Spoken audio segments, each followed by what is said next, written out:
Hello, and welcome to the Wild Wild West podcast. My name is Richie Richey of the MHRT Network. I need a few more of these after that game with my Denver Broncos, and you are not going to want to miss my analysis of that particular game. It might surprise you. Over to this way, that way rather, is DZ representing his Los Angeles Chargers, who, for those of you who do not realize, they are now 3-0 and leading the division.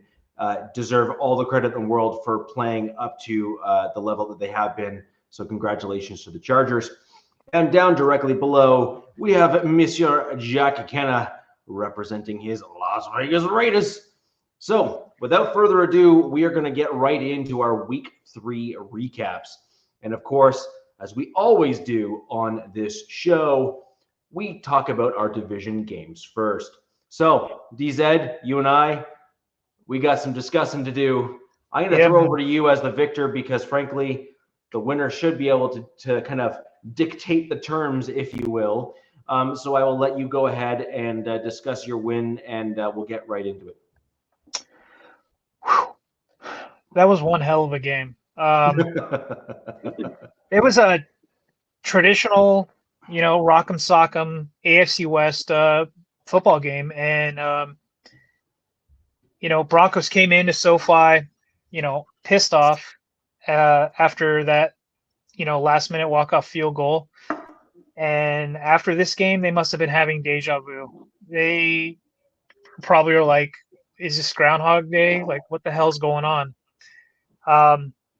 Chargers squeaked out a win, 23-20. It was a battle, man. Like, absolute freaking battle. It started off as I kind of expected, like, hey, Chargers going to run their game plan, kind of get a feel for everything. And then it started, I think they had Chargers first. I think it was a field goal, right? Kicked off the scoring with a field goal. Yeah. Yeah. And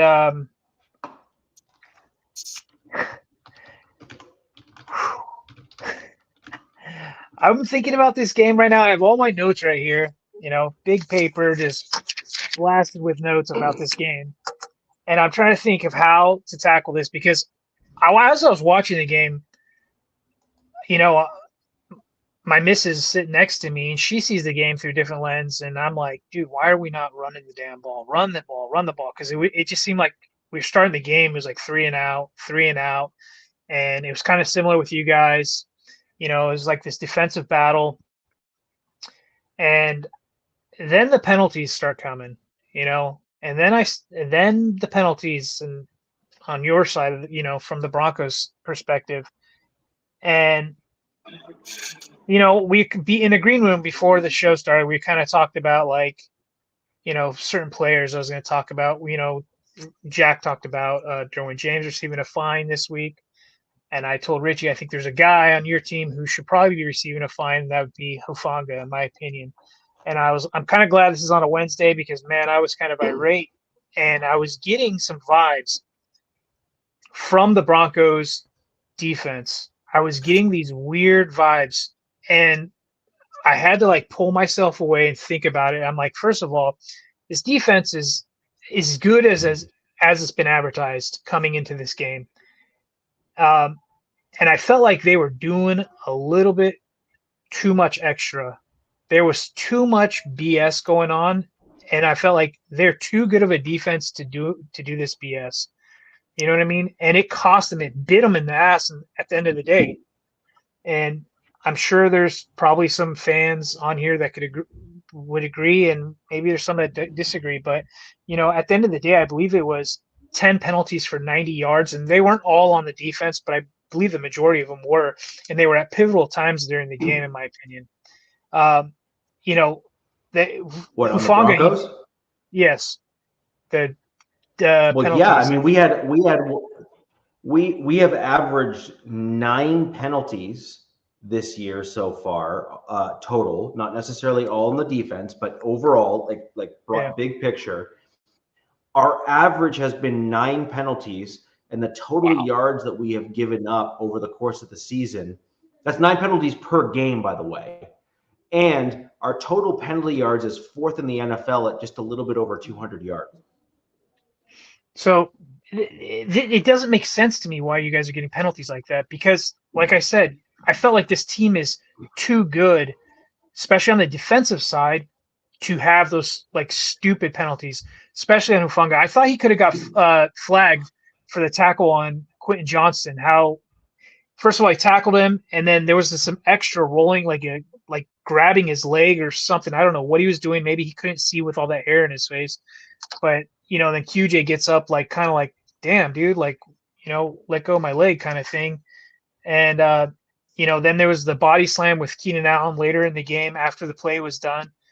I've seen that before. I've seen Derwin James do it to Travis Kelce, but it cost us at the end. It's a cool play to see, but then it costs you because that's 15 yards or for unnecessary roughness.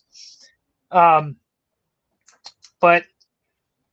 that being said, Herbert was absolutely harassed this whole damn game, man. It was painful to watch at times. It was just like, oh my God, kind of like one of those. It's just like that meme where you're just looking through your fingers because you're like, this is bad. And, credit to him, dude. He's a big guy. He's tough, dude. He hangs in the pocket, waits for his receivers to get open, checks his reads down. And I think it was 5 sacks by your defense on him. And I believe this is the most he's been hit in a game in the history of the NFL. His career history in NFL. Sorry, but I believe it was. I think he got hit 14 times or something like that. Probably something. Yeah, he was not enjoying his time. No, and then the thing about him, he's got this goofy look when he gets hit, gets back up. He's kind of got this like smile, and some people are like, "Oh, he's unfazed by it." I'm like, bullshit, man. That guy is just like, you motherfucker. That he has that same face every time he gets up. Credit to him, and by luck he didn't get injured because, man, there's some times when Benito just came in there like a freaking piss missile, dude. This jets, and there was your D lineman. I don't think it was DJ Jones. There's another guy. Franklin Harris, probably. Yeah, God bless him. He came in from the other side. Oh no, Cooper, I believe. Oh, Cooper. Cooper's very good in that. Yeah, Well, we've been talking about him in the offseason. Yep. How Cooper and Benito, between the two of them, were both double-digit sacks last year. Cooper has started to kind of turn up a little bit again now after the first couple games. Cooper's a little bit better run defender than Benito, but Benito's got that get off, that kind of fast twitch stuff. Yeah. And then Ellis is another, just he's impressive too. There was that's what it's like a double-edged sword for me, like talking about you guys' defense, because I'm like, they play good. They don't need to do the extra BS. Like, nope. They don't need to do this extra stuff, and it doesn't help the fact that who they play for. They play for Sean Payton. Sean Payton did get suspended for, I believe, a year for something called Bountygate, and I didn't say it, and I wasn't thinking it, but I jump on Twitter, and first thing I see, or one of the first few things, is I'm seeing shades of Bountygate 2.0 on this game, and I'm like, ooh.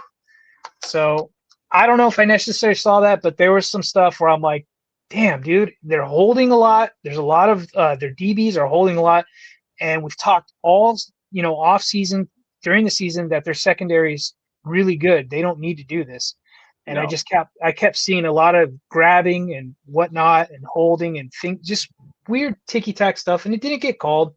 Not all of it gets called, but I'm like, it's kind of weird. So I'm wondering if Sean sees it or Vance sees it, and they try to address this and clean this up going forward, because I don't think this is the end for you guys by any means. I think you guys have other issues, and that's on the offensive side of the ball. And man, Cortland Sutton, Charger killer. Like, what the hell, dude? It was almost to the point where we only had to really guard one guy, and it's like, just, concentrate on Cortland Sutton, and they just couldn't. Dante Jackson, who's been really good for us, he was a pickup from Pittsburgh. Every time I saw it, he was getting smoked by Cortland, and I'm like, God, Jesus. I mean, Cortland could have ended the game also at the end of the game. He could have, if he had that ball go right through his fingertips, and that was on Dante Jackson. And luckily for me as a Chargers fan, he didn't catch it. And then, shout out JK. He had a little. Hey, DZ, this is a question for both of you guys before you go on to, the running backs. You mentioned, under duress the whole game, but the one thing, I was so impressed with Keenan Allen when the play would break down. And I just feel like there's such a connection. That's why he scares me. And do you feel like, again, I saw him catch that, improvised, and he caught that, touchdown. Do you think because of like the connection, again, with like a Keenan Allen's is part of the reason for both of you why that kind of may have got more holding calls? That's possible, but that's a vet move. What Keenan did at the, you're on that touchdown. Since he's a vet, he sees the quarterback, running out of the pocket, and he's got a heads up play where he's like, okay, I got to make something happen. I got to get open because, sometimes, routes break down and say you're a young player or maybe just not a smart player. You're like, oh, that's it. I got nothing to do. Keenan's like, hey, I'm going to try to make something out of this. And he did. And he's got the hands for it. But it was a great throw because, I mean, I've seen that play like 20 times. They've got it in slow-mo, the sped up. And it was just like, I believe it was both. It was an interior guy, and I want to say Cooper, both coming at Herbert at the same time. Herbert has to step up. Benito's coming at him from the, where he's stepping up to, and throws his arm up. And I almost thought Benito was tipped the ball. And I don't know if he got fingertips on it, but that ball came out kind of wonky. But the good thing about Justin, he's got arm strength. He can flick the ball from anywhere. It's his size. He's 6'6", dude. I mean, the guy, he can flick it from anywhere. He doesn't have to, lean on throw from his back foot if he doesn't need to. And that was 25 yards down and got it through Keenan on Moss, by the way, which I'm sure Richie's going to want to talk about Moss. Stat I saw on him, he's the most targeted cornerback or second most targeted cornerback in the league right now. So I would think that Jahdae Barron's snaps might increase sooner than later. I'm not entirely sure, but he looks like he was getting picked on a little bit like Dante Jackson was on our side of the ball. There's another thing is it wasn't all good at all in this game. There was a lot of bad, but Becton, how a guy that's 6'8" or 6'7" gets a concussion, I have no freaking clue. So he got a concussion, got knocked out of this game. Pipkins, our right tackle, got his ankle jacked up or something, had to go in, get it wrapped up, comes back in and out, and then gets his eyes gouged out by a guy in your defense that's kind of, his last name starts with an O. I can't remember. He got his paws right in there, and I don't think he came back in. So that right side of that line was really hurting. And they put in Sawyer at right tackle, and then Deculus, a guy they picked up who actually did pretty well for the snaps that he was in there. Thank goodness. Well, there's Wazarike. Is that who you're thinking? I believe it was him. Yeah. So he's in a bit of a prove it year now to even show that he belongs actually on the roster. And he's one of the few guys on the D side of the Denver Broncos that is in that upper tier in terms of like the height weight combo on the team. He's one of the larger D linemen. He looked massive. Yeah, he's a massive looking human. Yeah. I'm going to give some shout outs to some players that I thought did really well, all in considering, how this game was. Cause, Jack, I don't think you watched the game, but, this game like in between the highlights, man, this game was a slugfest. It was just nasty. Salute Sacktown. What's up, Sacktown? This was Hampton's breakout game. Najee Harris went down. I posted before the show. I'm like, we're 3-0, but at what cost are we winning these games? It's like we're getting a starter. We're losing a starter almost every game. Najee Harris went down, tore his Achilles or however that goes, tears it, whatever. And which sucks because he was getting going, man. They're bringing him up gradually for these last 3 games, and he was starting to hit his stride. And that one really upset me. That one upset me that he got hurt, and I'm mad about it for a whole nother reason. I'm mad because this is a guy who played for Pittsburgh for 4 years, was healthy, never, 1,000-yard seasons for 4 years, practiced and played on grass in Pittsburgh, comes to LA, practices on grass, his first effing game in SoFi on turf, and this happens to his Achilles, and it just snaps like a rubber band. And Curse. You guys are cursing that for your it sucks, man. It sucks, and kind of a dick thing to say, but Herbert made a really slick move when that happened. Najee was right in front of him when it happened. Najee goes down kind of in the fetal position to grab his leg, and Herbert, can see it. He jumps over him, and I believe makes a throw to Quentin Johnson. I think it was Quentin Johnson. But, yeah, this is going to suck. But now that Najee went out, Omarion Hampton had to pick it up, and he had a game. He had 19 carries for 70 yards and a touchdown, 6 receptions for 59 yards. So 129 total yards for him. And that's so easy task to do, especially against this Broncos defense. So shout out to him. Looks like he's going to be carrying the bulk of the load going forward. Thanks, D-Rock. Yeah, man. He's a good guy. I mean, this is where the Chargers are cursed. Like, this guy has never had any issues. Comes to the Chargers, gets his eye almost blown out, and then pops his Achilles. Well, in fairness, those two things are not necessarily the same. Sure. Yeah. Dude acted like an idiot. Yeah. On the one hand, and totally fair to have some absolute well-deserved empathy. Yeah. On the Achilles side of things, right? Like, he really is that guy. So, and I kind of, not to get sidetracked, but the Achilles is like the one muscle these athletes have that it's kind of, there's only a few things you can do to strengthen it. There's a few exercises, and they're kind of overlooked. There are these really weird, they're like these really micro exercises. And, as we're seeing in the NFL, everybody's getting bigger, stronger, and faster, right? And they're playing on turf, which is a faster playing field, and you practice on grass, so there's some give. So I'm not to talk about the turf anymore, but that muscle is the one muscle that doesn't kind of go along with the rest of their body. So it's almost like it's bound to happen to these guys, and if it never happens, you're just lucky, I guess.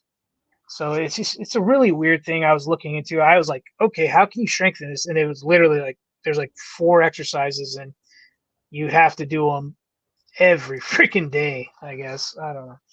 So let me get back at another rookie, Rondé Gadsden. This was his debut. He was a healthy scratch the first 2 games. He was pivotal in the fourth quarter. He had 5 catches for 46 yards, and he was targeted 2 times on the game-winning drive. And per Harbaugh today, he's going to be playing a lot more, which everybody like to see. He should be not, yeah. Yep. Shout out Derwin James, the guy we were talking about with the fine earlier. He's player of the week in the AFC. 12 tackles, 4 tackles for loss, QB hit, and a sack. So shout out for him. He's the heart and soul of that defense, man, especially when Mac went down. Derwin is the motor. He is everything on that defense. And then he's special, man. Yeah, he is special. And then another guy I want to shout. Go ahead. Just give one other thing to Derwin. I mean, player of the week. I mean, he had 10 tackles, 2 assists, and 1 sack. I mean, wow. That's showing up. Yeah, man. And then another guy I want to shout out is Justin Herbert, man, the guy hung in there. He was pressured 54.7% of his dropbacks. Holy cow. 54.7. Like, this is where I'm like, at the same time, I'm like, that's incredible that he made it out of this game alive, let alone having a win. But that's at the second, like, also my brain's like, you guys barely invested in the O-line in the offseason, and this is what's happening, and we'll talk about it later, but it's not going to get any easier going forward. In the fourth quarter, he was 12 for 15. I believe last week I talked about his fourth quarter stats against the Raiders. He was 12 for 15 in the fourth quarter, 123 yards, 1 touchdown, 9 first downs. He was the highest graded quarterback in the league in the fourth quarter this last week. And then, but he did have interception. I'm looking at, God, sometimes I can't read my own handwriting. Right, me too. Yeah. Sorry. He did have an interception. It was his first of the year. It was a great play by the Broncos. They that pocket collapsed. Somebody came up the middle, kind of like laying on his legs. He threw this ball. He shouldn't have thrown the ball. In hindsight's 2020. Looks like one of the DBs tipped it up. A safety or somebody got it. So it was a good play by the Broncos on that one. Brandon Jones, safety, picked up that ball in the air after the tip. Yeah, yep. It was a good play. Another guy, real quick, is QJ, man. This guy has come out of left field. All the jokes about him. I'm guilty of it. All off season, last couple of years, he's looked like the number one in this offense and had a hell of a play against the Broncos. Had 2 really good plays, actually. Yep. He was 3 for 4 for 61 yards against Surtain. And Surtain was on him. Surtain was on him 86% of when QJ was out there. So not all the time, but almost damn near. So, hats off to QJ, especially going against who is still, as of today, the number one cornerback in the league right now. Agreed. And then, there was 5 starters missing going in this game, and 2 getting hurt in the game, and one of them in and out. So it's a miracle we won this game, and I think it has to do with who's throwing the ball. I think it's Justin Herbert, to be honest with you. I think that kid is special. I've thought he's been special ever since he came into this league. A lot of people don't think he is due to this playoff success. We'll see if Harbaugh in his second year can get him some playoff wins. But, yeah. But, other than that, there were some guys that did some bad. Conklin, our tight end, Becton, who got concussed, Pipkins, who, got his ankle, Fisk, who's a blocking tight end. They were all piss poor in this game, man. Really bad play from them. And then on the defense, Dante Jackson getting burnt by Cortland Sutton, bad game. Elohim Gilman, safety, bad game. Caleb Murphy, edge, bad game. Still our best cornerback, in my opinion, not a good game from him. Henley, not a good game, but he has a reason for that. He's been battling a sickness for 2 weeks. And after this game, remember he had his flu game against the Raiders. It was incredible.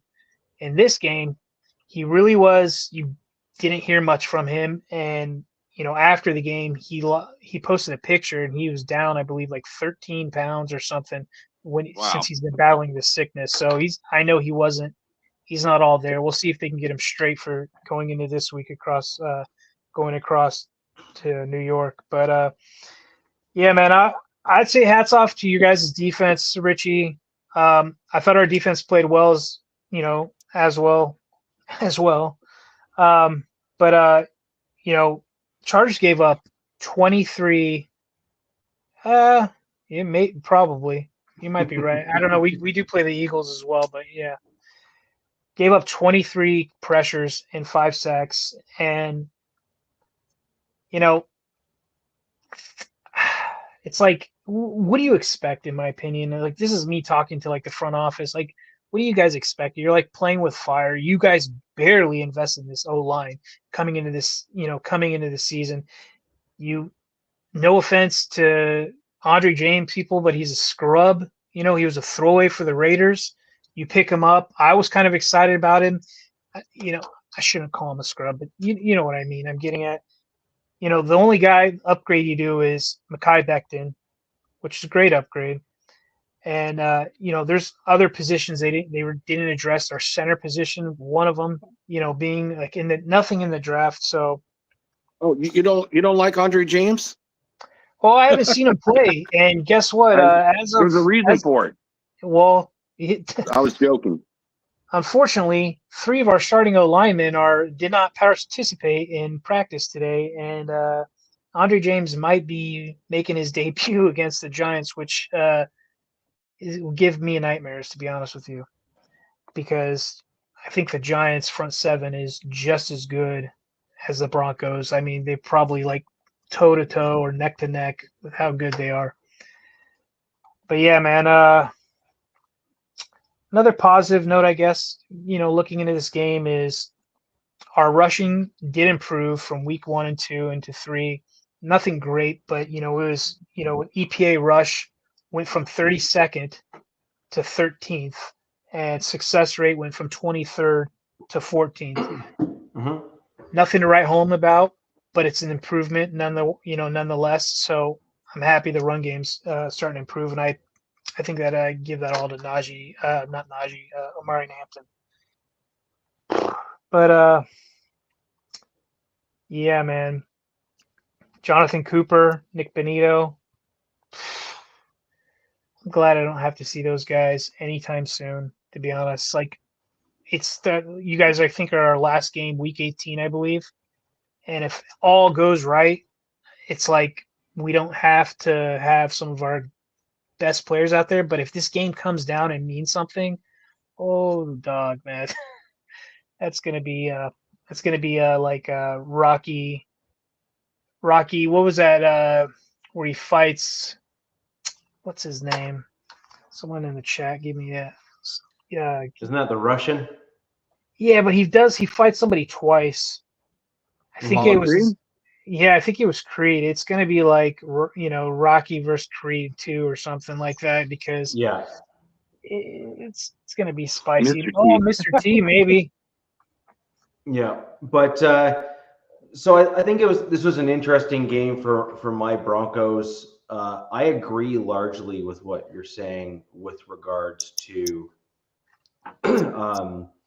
some of the extracurriculars. I was not impressed. Now, that being said, I actually think that some of the reason behind it is that the Broncos defense was kind of getting slandered, might be the wrong word, but they were certainly getting razzed about not having an aggressiveness to them in terms of getting pushed around. So they took it out on my team, essentially. Yeah, exactly. Now, I'm not excusing that, by the way. I actually don't think that that's required. And frankly, I kind of agree with your assessment. Like, you guys are too good to do that kind of nonsense. Just play the game of football. And trust me, you're talented enough to win without it. You know what I mean? Like, you don't need the thing.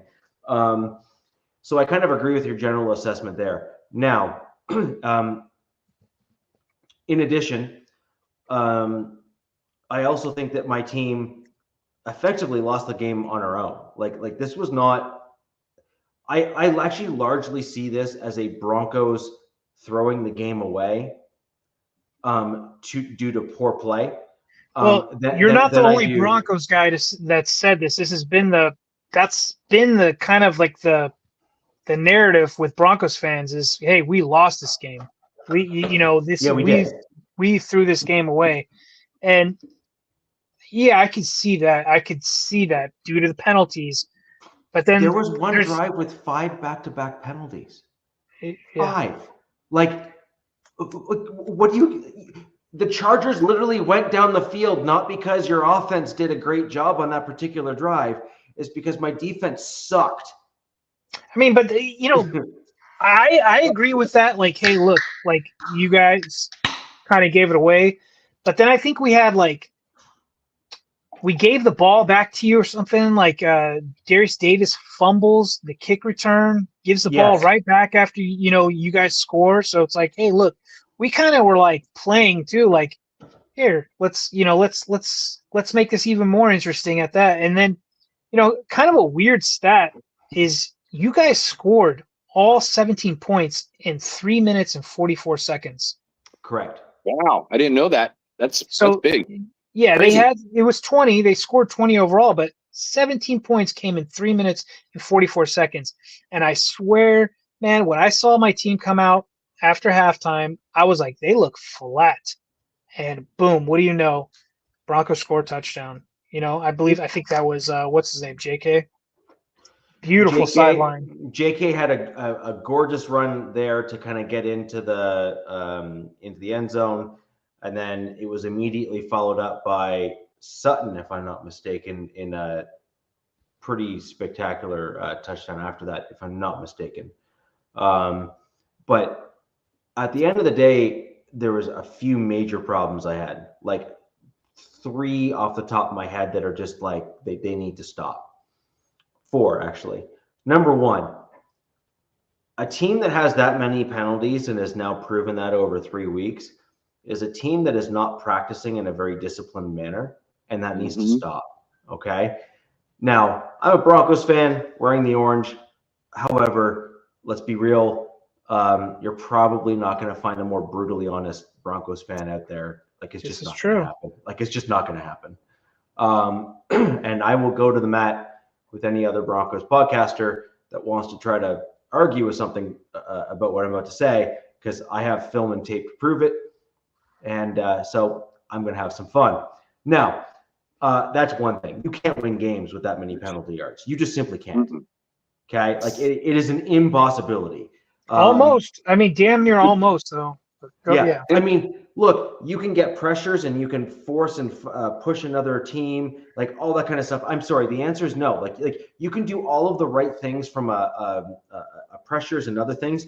It does not work. You will not end up coming out on top, because eventually those penalty yards, like for example on that one drive you said where you ended up kind of with the not the go ahead, but basically the thing that the touchdown that got you within kind of that reaching distance there, where the Broncos defense effectively allowed the Chargers to march down the field with not only not resistance, but actually gifting the yardage to make that speed up to have you guys go down the field. Fourth quarter, man. Yeah, that was all on the defense. That was all on undisciplined, just letting emotions go awry and amok. And to your point earlier, when you allow extracurriculars to define your play in a game, you will eventually end up having that come back to bite you. And the Broncos had exactly that in that fourth quarter.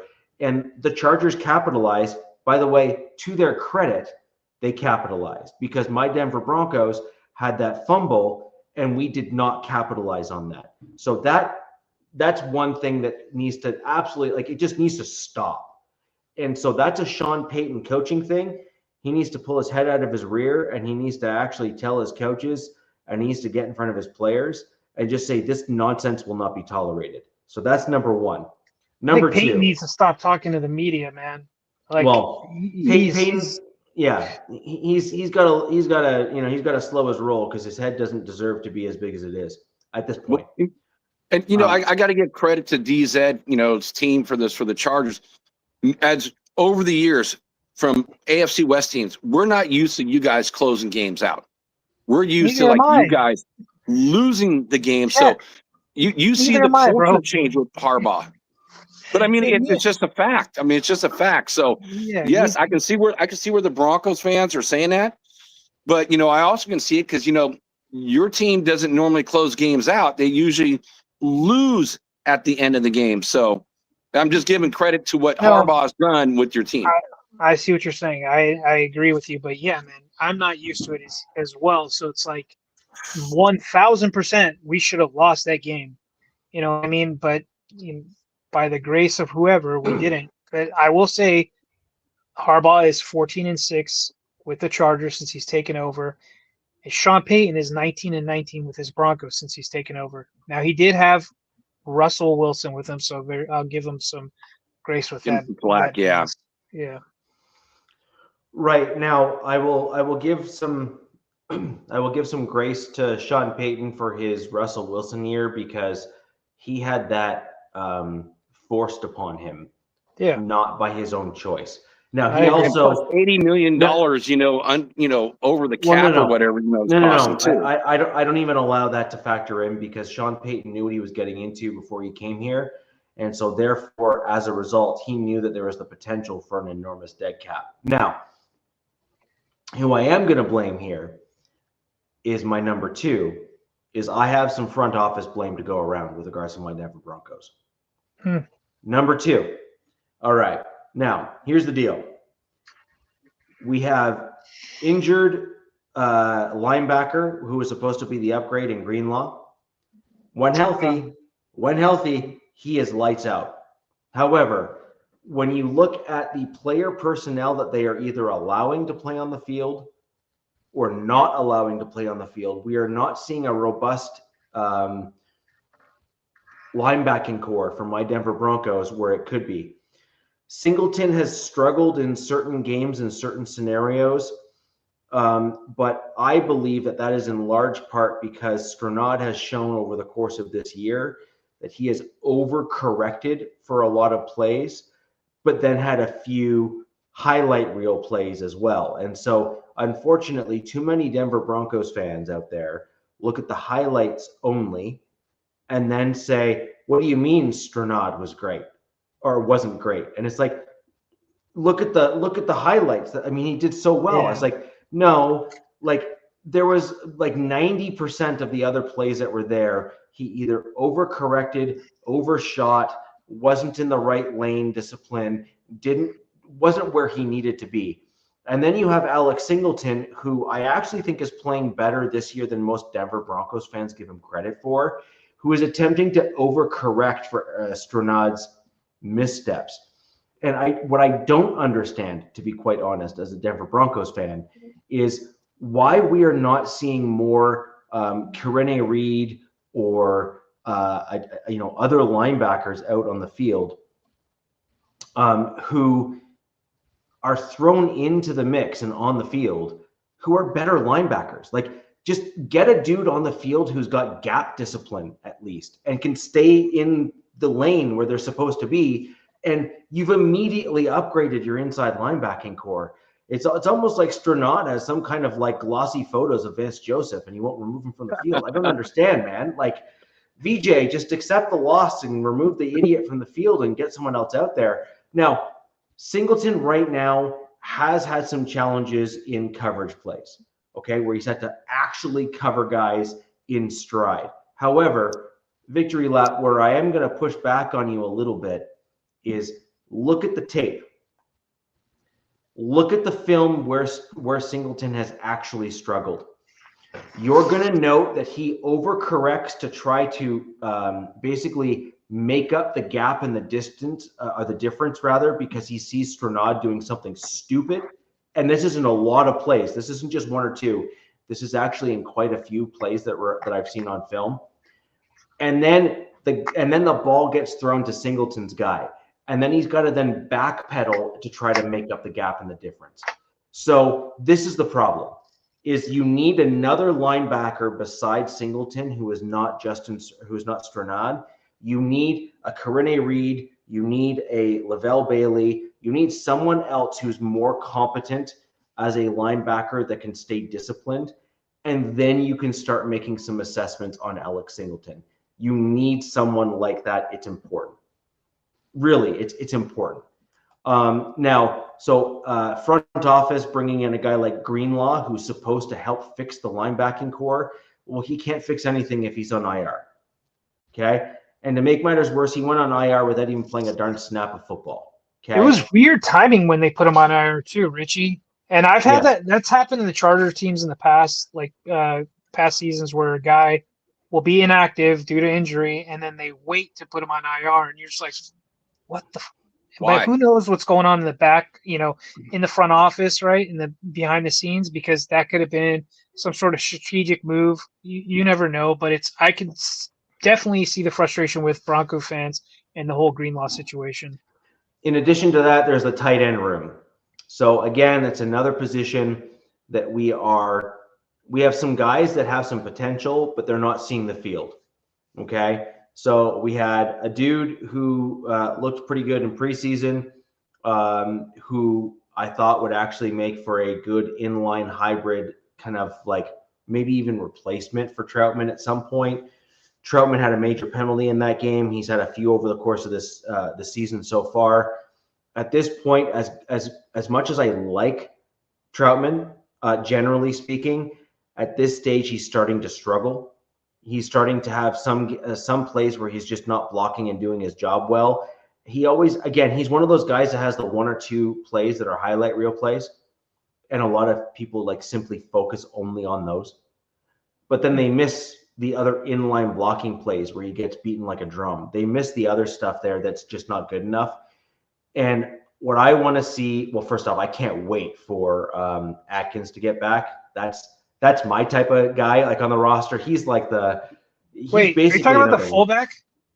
No. No. I love the fullback that we have on our roster right now. He just got called up or just got that guy's a beast. Prentice, right? Yeah. Okay. Yeah, Prentice that's my guy. Now, that's my dude on the roster, because back when we first brought him in as a UDFA, I wanted him on the 53-man roster. Like, this is back, like before he went even to New Orleans when Sean was there. Okay. And I wanted him on my Broncos 53-man roster. Instead, we went for a hybrid tight end who did not work out in Andrew Beck. You may know that name. He's with another team now in the league. He's doing okay, actually. But we went with Andrew Beck, and frankly, Prentice started killing it. Dude, killing it. Something just popped in my mind. Did we call? I feel like this show called something in the offseason, man. The reemergence of the running game.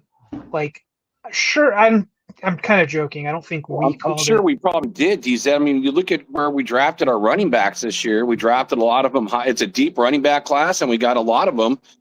And your boy went over from your squad over to Denver squad. So we thought there was going to be a lot more running going on than what it is. Well, in the offseason, we kind of talked. I'm like, I tried to get on Xander Horvath, who was a fullback for the Chargers.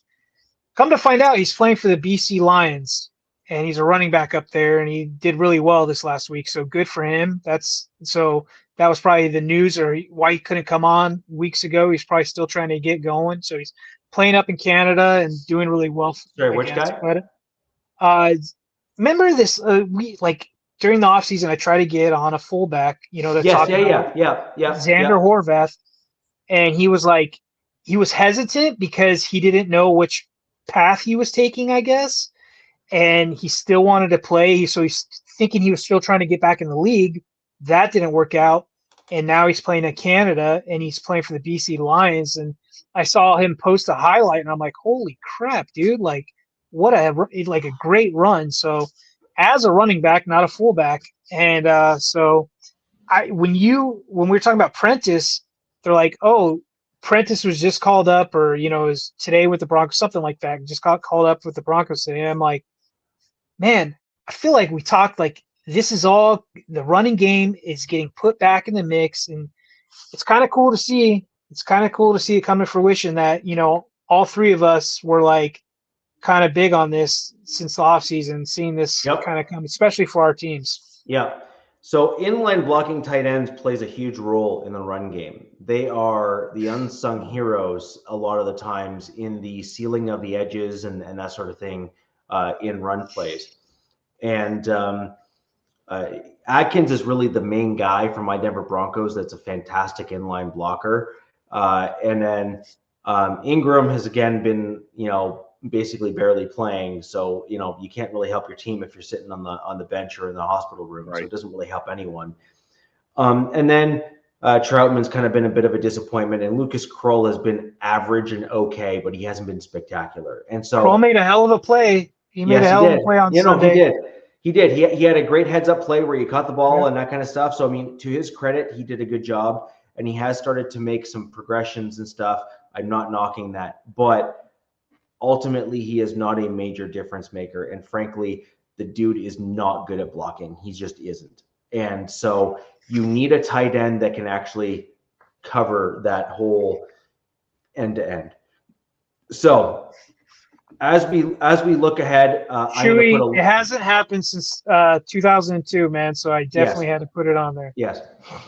So my big issue is the front office they brought in guys, but they brought in injury-prone guys who had the potential of doing better, and they haven't. And so I think that we put too many eggs in one basket. I wanted to double down on running backs, for example. J.K. Dobbins had injury issues.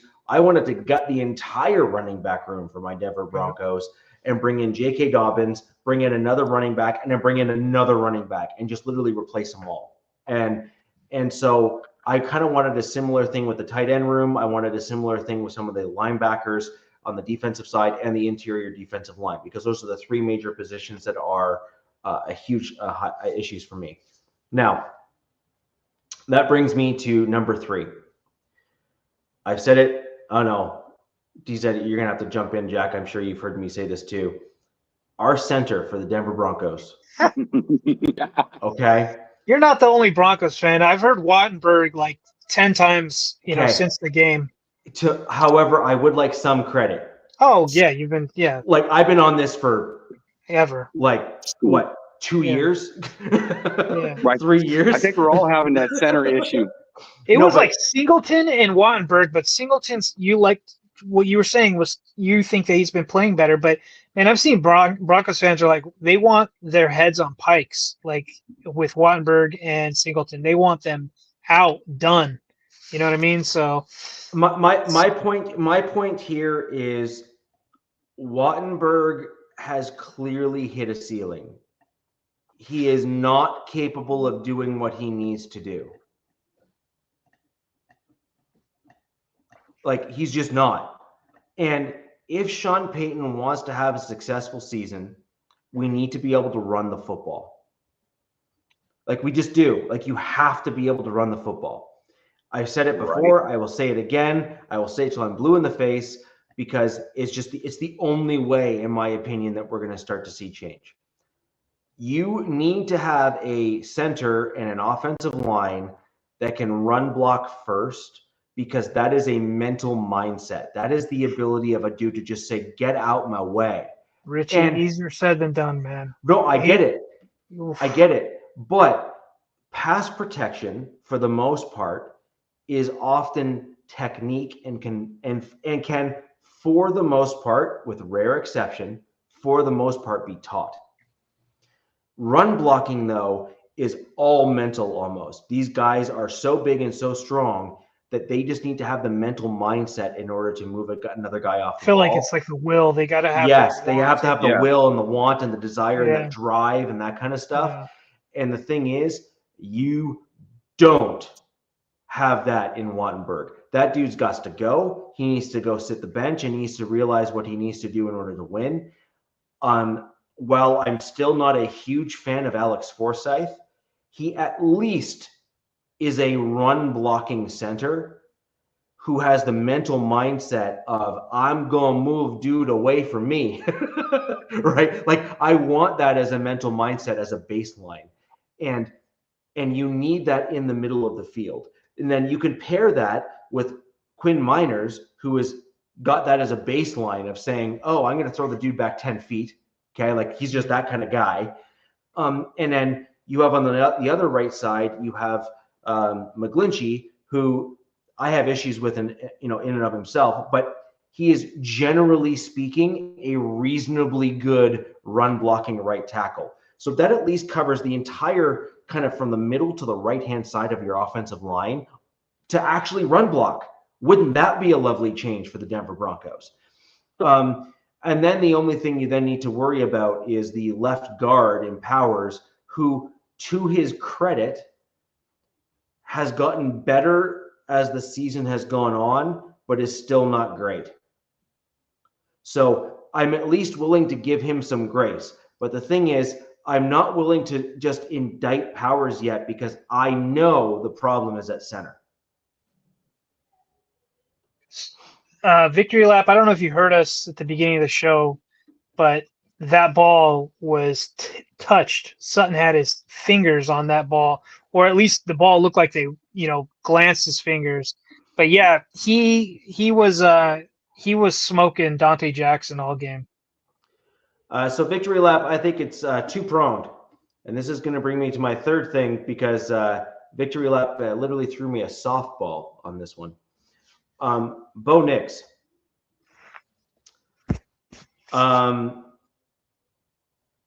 That dude's got to get better like tomorrow. You mean like yesterday? I know this is going to be an unpopular opinion in Broncos country, generally speaking, because a lot of people are wanting to be subtle and polite. I missed that particular class growing up. Like that dude, I mean, I wanted to hit him in the head. Like I did. I just wanted to punch him in the face. He's like, I wanted to wake him up. Like he needed to be, he literally needed like the dad smack across at the back of the head. You did something really stupid and your dad came behind you and just gave you that whack. Like Richie, he needs one of those. He had like 2, maybe 3 balls that could have been picked. And luckily, my defenders don't have hands and couldn't catch them. But the thing I noticed about Bo, and you would think like it's like, dude, you got better as last season as the season went on, right? Like we saw Bo be this like Bo Nix, like this, oh my God, that's where the nickname came from.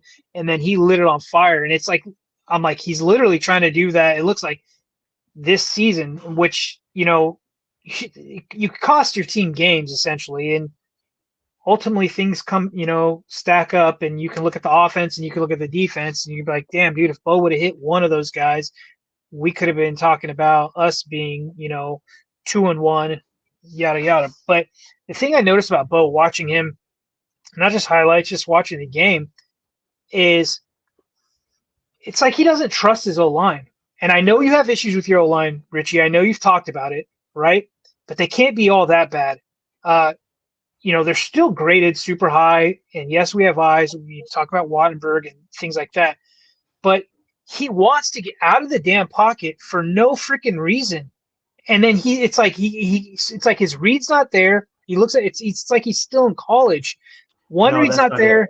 Well, hey, this is what I see. This is what I see, and you can tell me where I'm wrong. Yeah. Hike up, snaps the ball.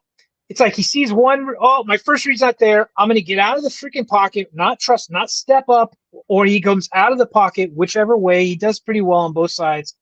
And then it's like he panics, and it's these off-script throws where he's throwing like he's 2 feet pointed this way, trying to throw the ball.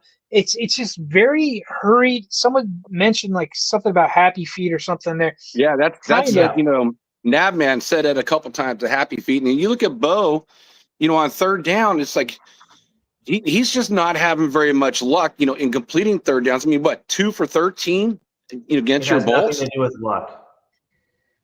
But something going on. I'm not saying luck like that, right, but I'm just saying right. When I'm saying he's not doing a good job, on third down, possessions. Correct. So correct. There's something going on, and I know the weapons. Look, Troy Franklin didn't have a game, right? I'm sure the Chargers wanted to take him away, considering the game he had the prior weeks. Sutton had, Sutton's a Charger killer, I guess, so that was his guy. But it was like, man, dude, like, in my opinion, me from an outsider looking in, Richie, you know better because this is your team. I was like, just trust your damn pocket, dude. Just trust your pocket.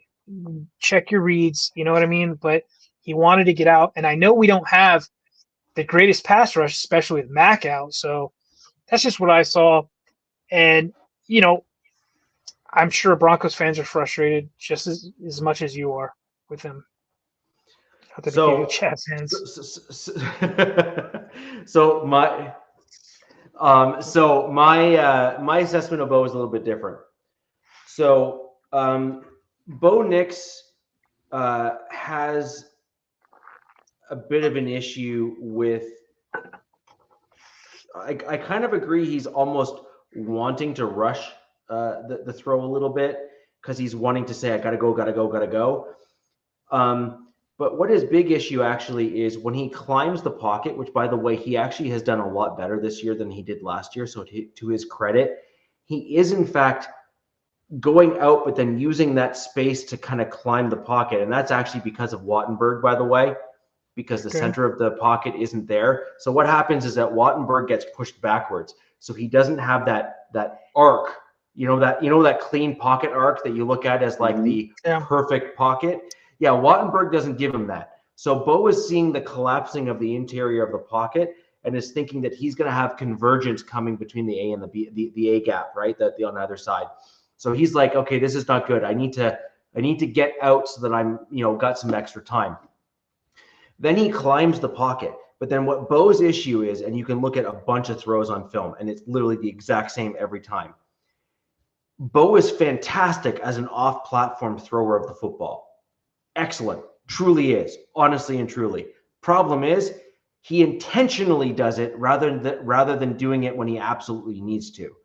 And why that's important is, so for example, you remember the Cortland Sutton right near the end of the game or in the middle part of the game there where he was at the sideline and he chucked the ball, but he climbed the pocket and then kind of like did this like 2 feet point up thing where he kind of throws the ball as if like he's like in this like, dire straits position.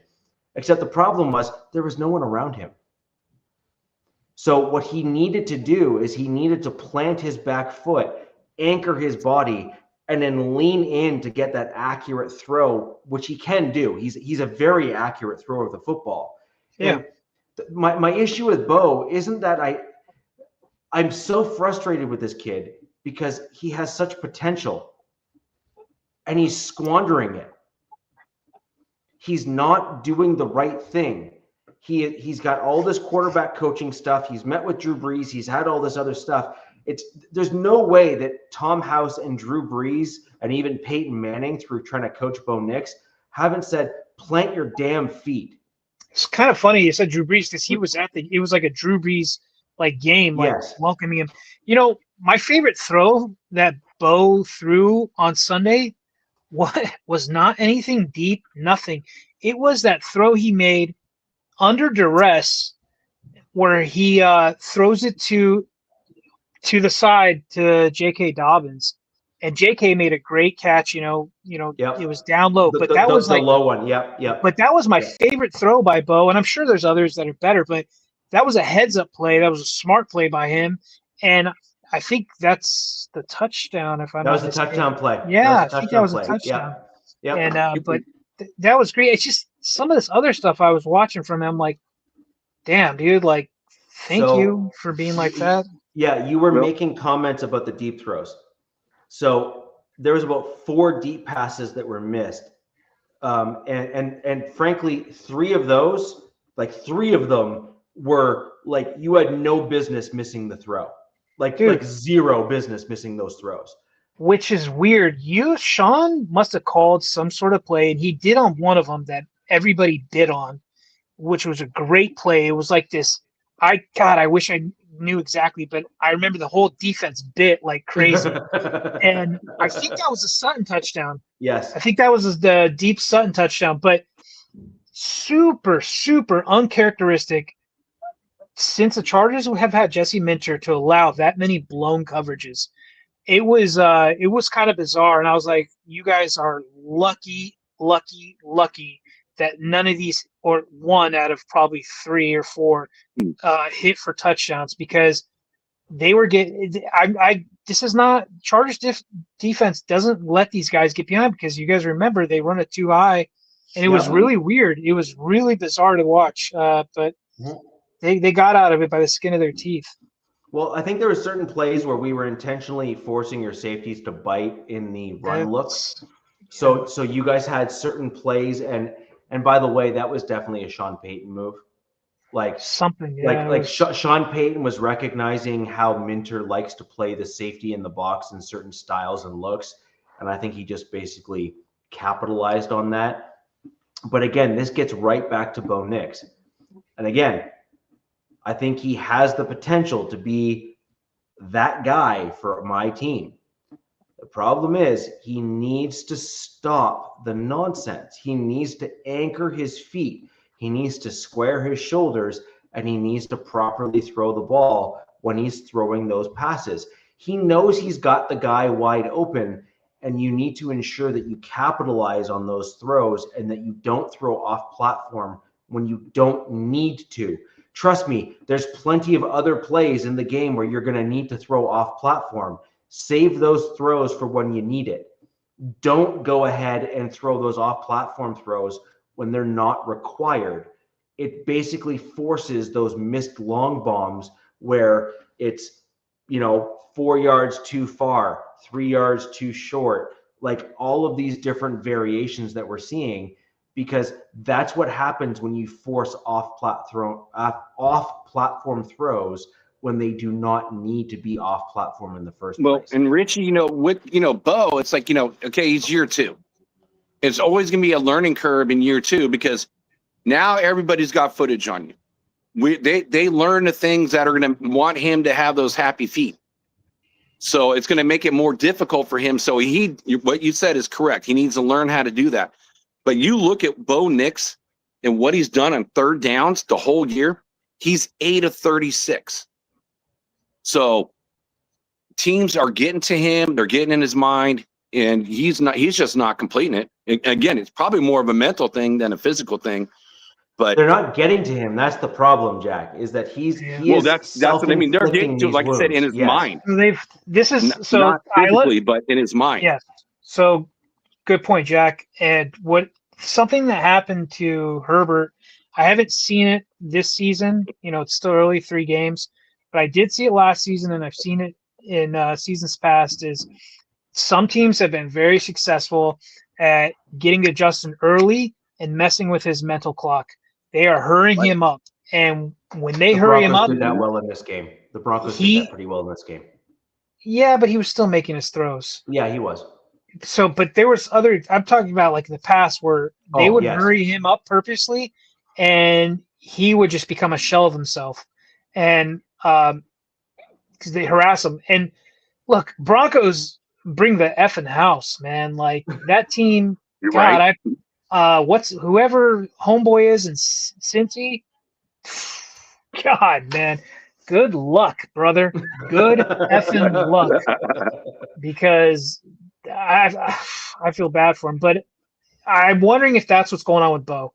I'm wondering if these guys, these defensive coordinators, are like, dude, let's just play with this kid. Like, let's go. And yeah, he only got sacked twice, and one was by Derwin and one was by a D lineman or whatever, but interior D line guy. But it's not like he was, getting hands on him and stuff like that. There was some pressures, but yeah, I think it's definitely a young QB thing. Only a few. I think like who's it? Like Jaden Daniels is kind of known already in his young career to be kind of cool, calm, and collected. But I think that's something that Bo will learn from. You think, And I got one more to throw into the mix here, and that is the Broncos' interior defensive line, particularly in the very middle of the interior of the defensive line. One of the challenges that my Broncos have right now is that they don't have the big bodies that can also get pressure on the quarterback in the very interior. Now, this game was a bit of an exception, but not much, because Amarian Hampton was able to get 70 yards rushing, which kind of proves my point here. You don't get 70 yards rushing running through a 300-pound interior defensive lineman. You typically get 70 yards rushing when your interior linemen are being moved out the way, and they're going, and you got a 6'2", 220, 230 pound back on a linebacker of similar size or a safety who is smaller. And this is what my problem has been with my Denver Broncos this season. It is completely and readily apparent to me that we have a size, speed, rush combination trifecta in the very middle of the defensive line. It needs to be fixed, and it needs to be fixed fast if the Broncos want to have a successful in any form of success in the NFL. Richie, it feels like your team was designed that way on purpose. Right. To be fast and quick. I mean, yeah. Look at you look at the Broncos, record in sacks. I know what you want. Last year in 2024 with 63 sacks, and the next best team was 1984 with 57 sacks. So you kind of almost think it would be even better this year, and getting a John Day Barron, to help out on the back end. So even there's more time for these linebackers to get in there. Nope. And this is what I said. That's all the way offseason. It felt like coming into the season. Nope. This is what I've said all offseason, and it's showing true again. I'm honestly, I would love to be wrong. We'll just put that. I would actually love. In this case, I'm glad you're right. No, I'm sure you are. I would love to be wrong, and this is why. You cannot have a running back as his first point of being touched to be against the second or third level of your defense. You will fail every time. And this is what the problem is with my Denver Broncos that's happening this season, and it's being magnified based on the amount of we've been rushed on.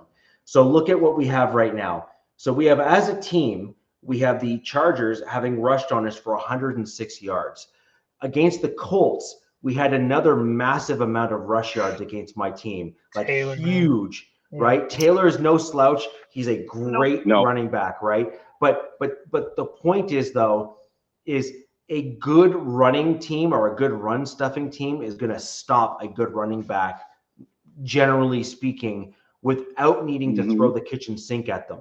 So, Jack, where I disagree with you and why I kept on saying no as you were talking, I would normally agree that in most circumstances that could hold true.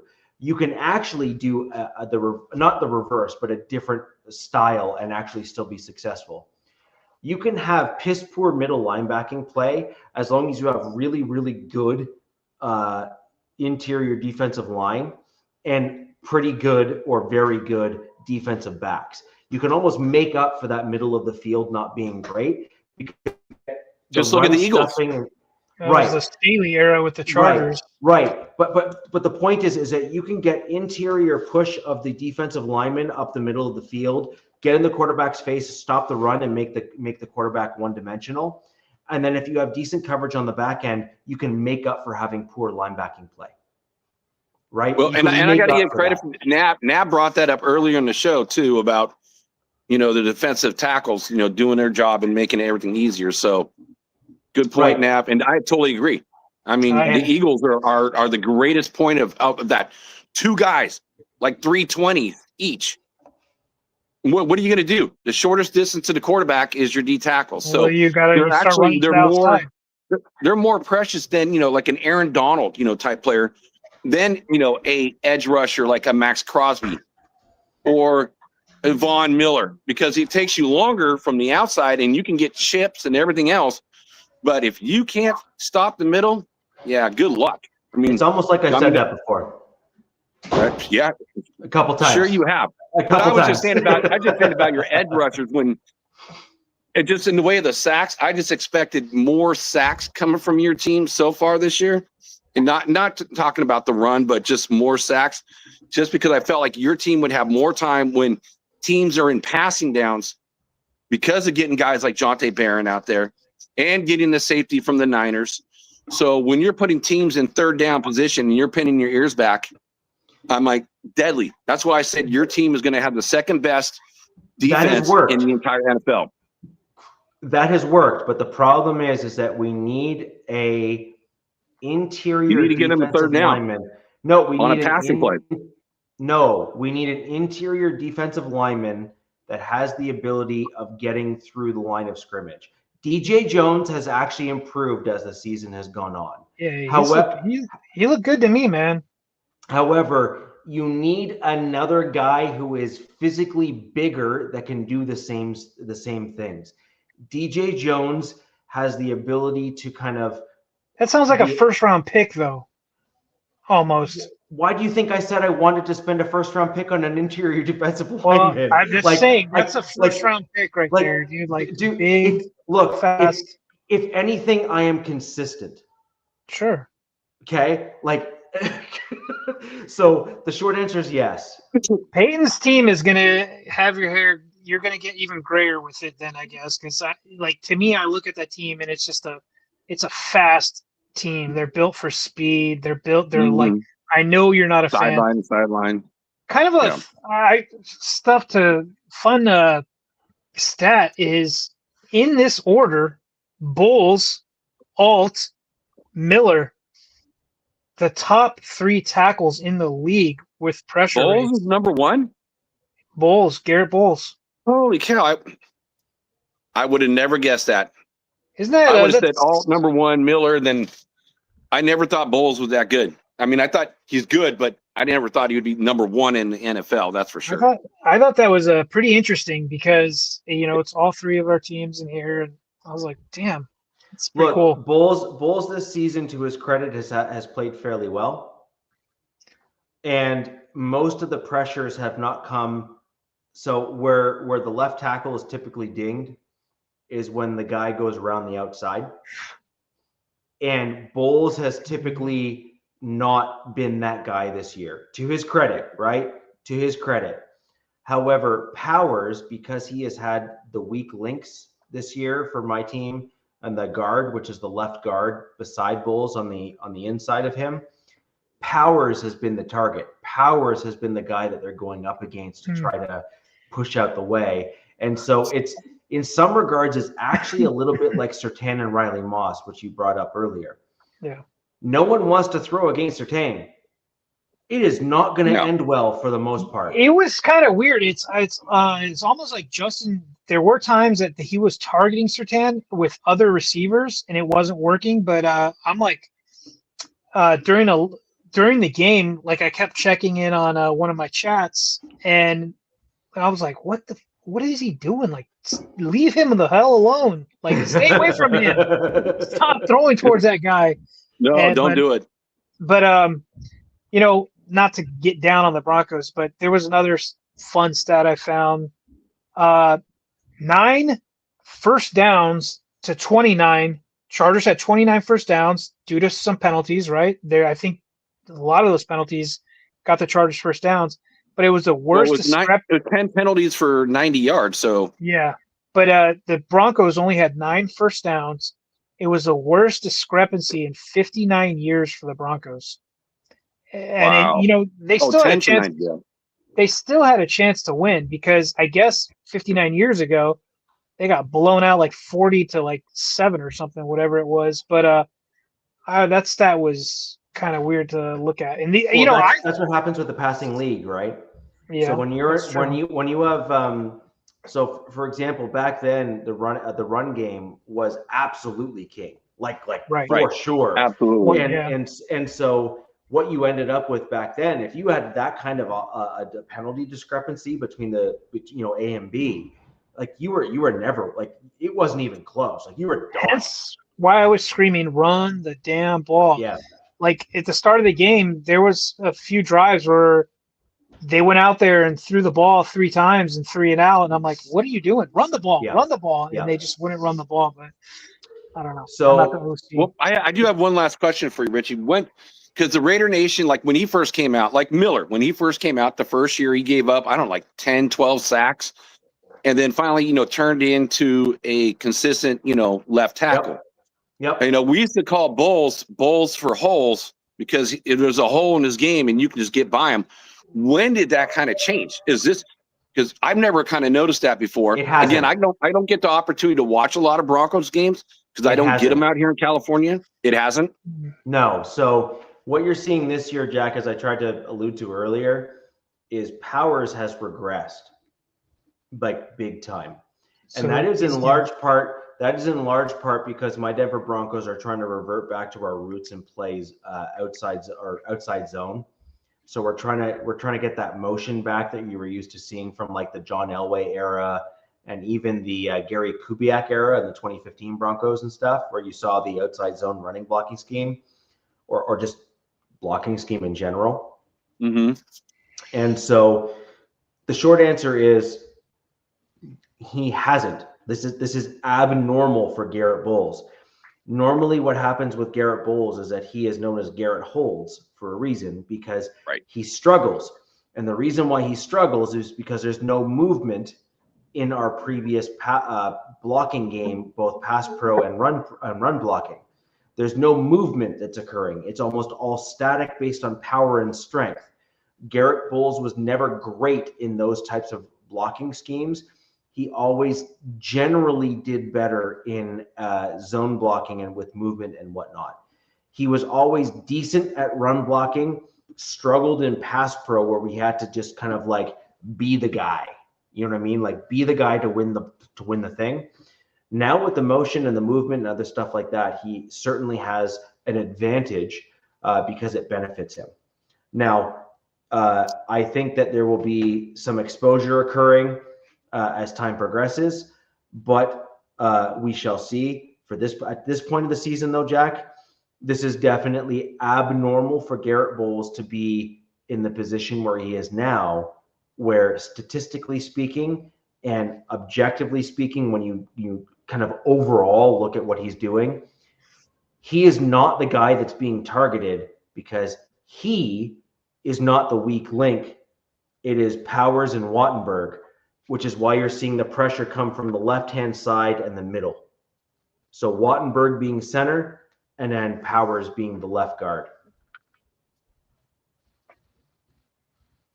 Interesting. And so those would be the large interior defensive linemen and or inside stunts from the defensive ends, where you'd end up with the guys coming from the outside spinning to the inside. I think, frankly, I expect to see Graham and Minter continue with those types of plays against my Denver Broncos, because those are your weak links, your center and your guard and Powers.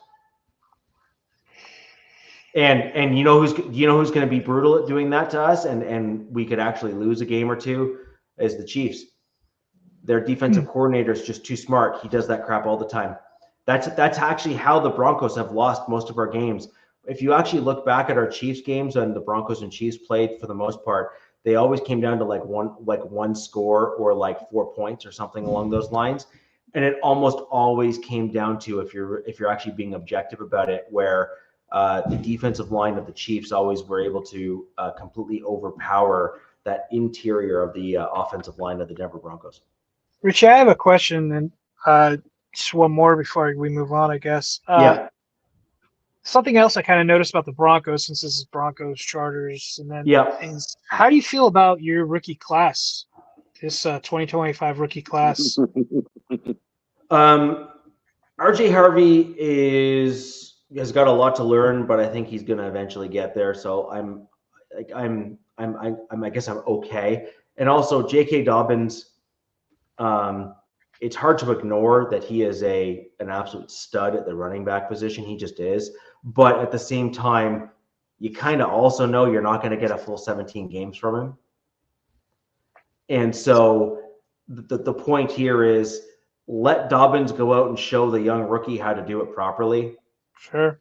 And then you start then working RJ Harvey more. Get your money's worth, right? Exactly. And then in terms of rookie classes and stuff, I said this actually in the onset of the offseason, where I said Jahdae Barron was a great guy and a great draft pick and everything, and I actually don't think we're going to regret it as the Denver Broncos. But J. Cole McMillan is legit. He is a top-tier cornerback in the slot in the NFL for sure.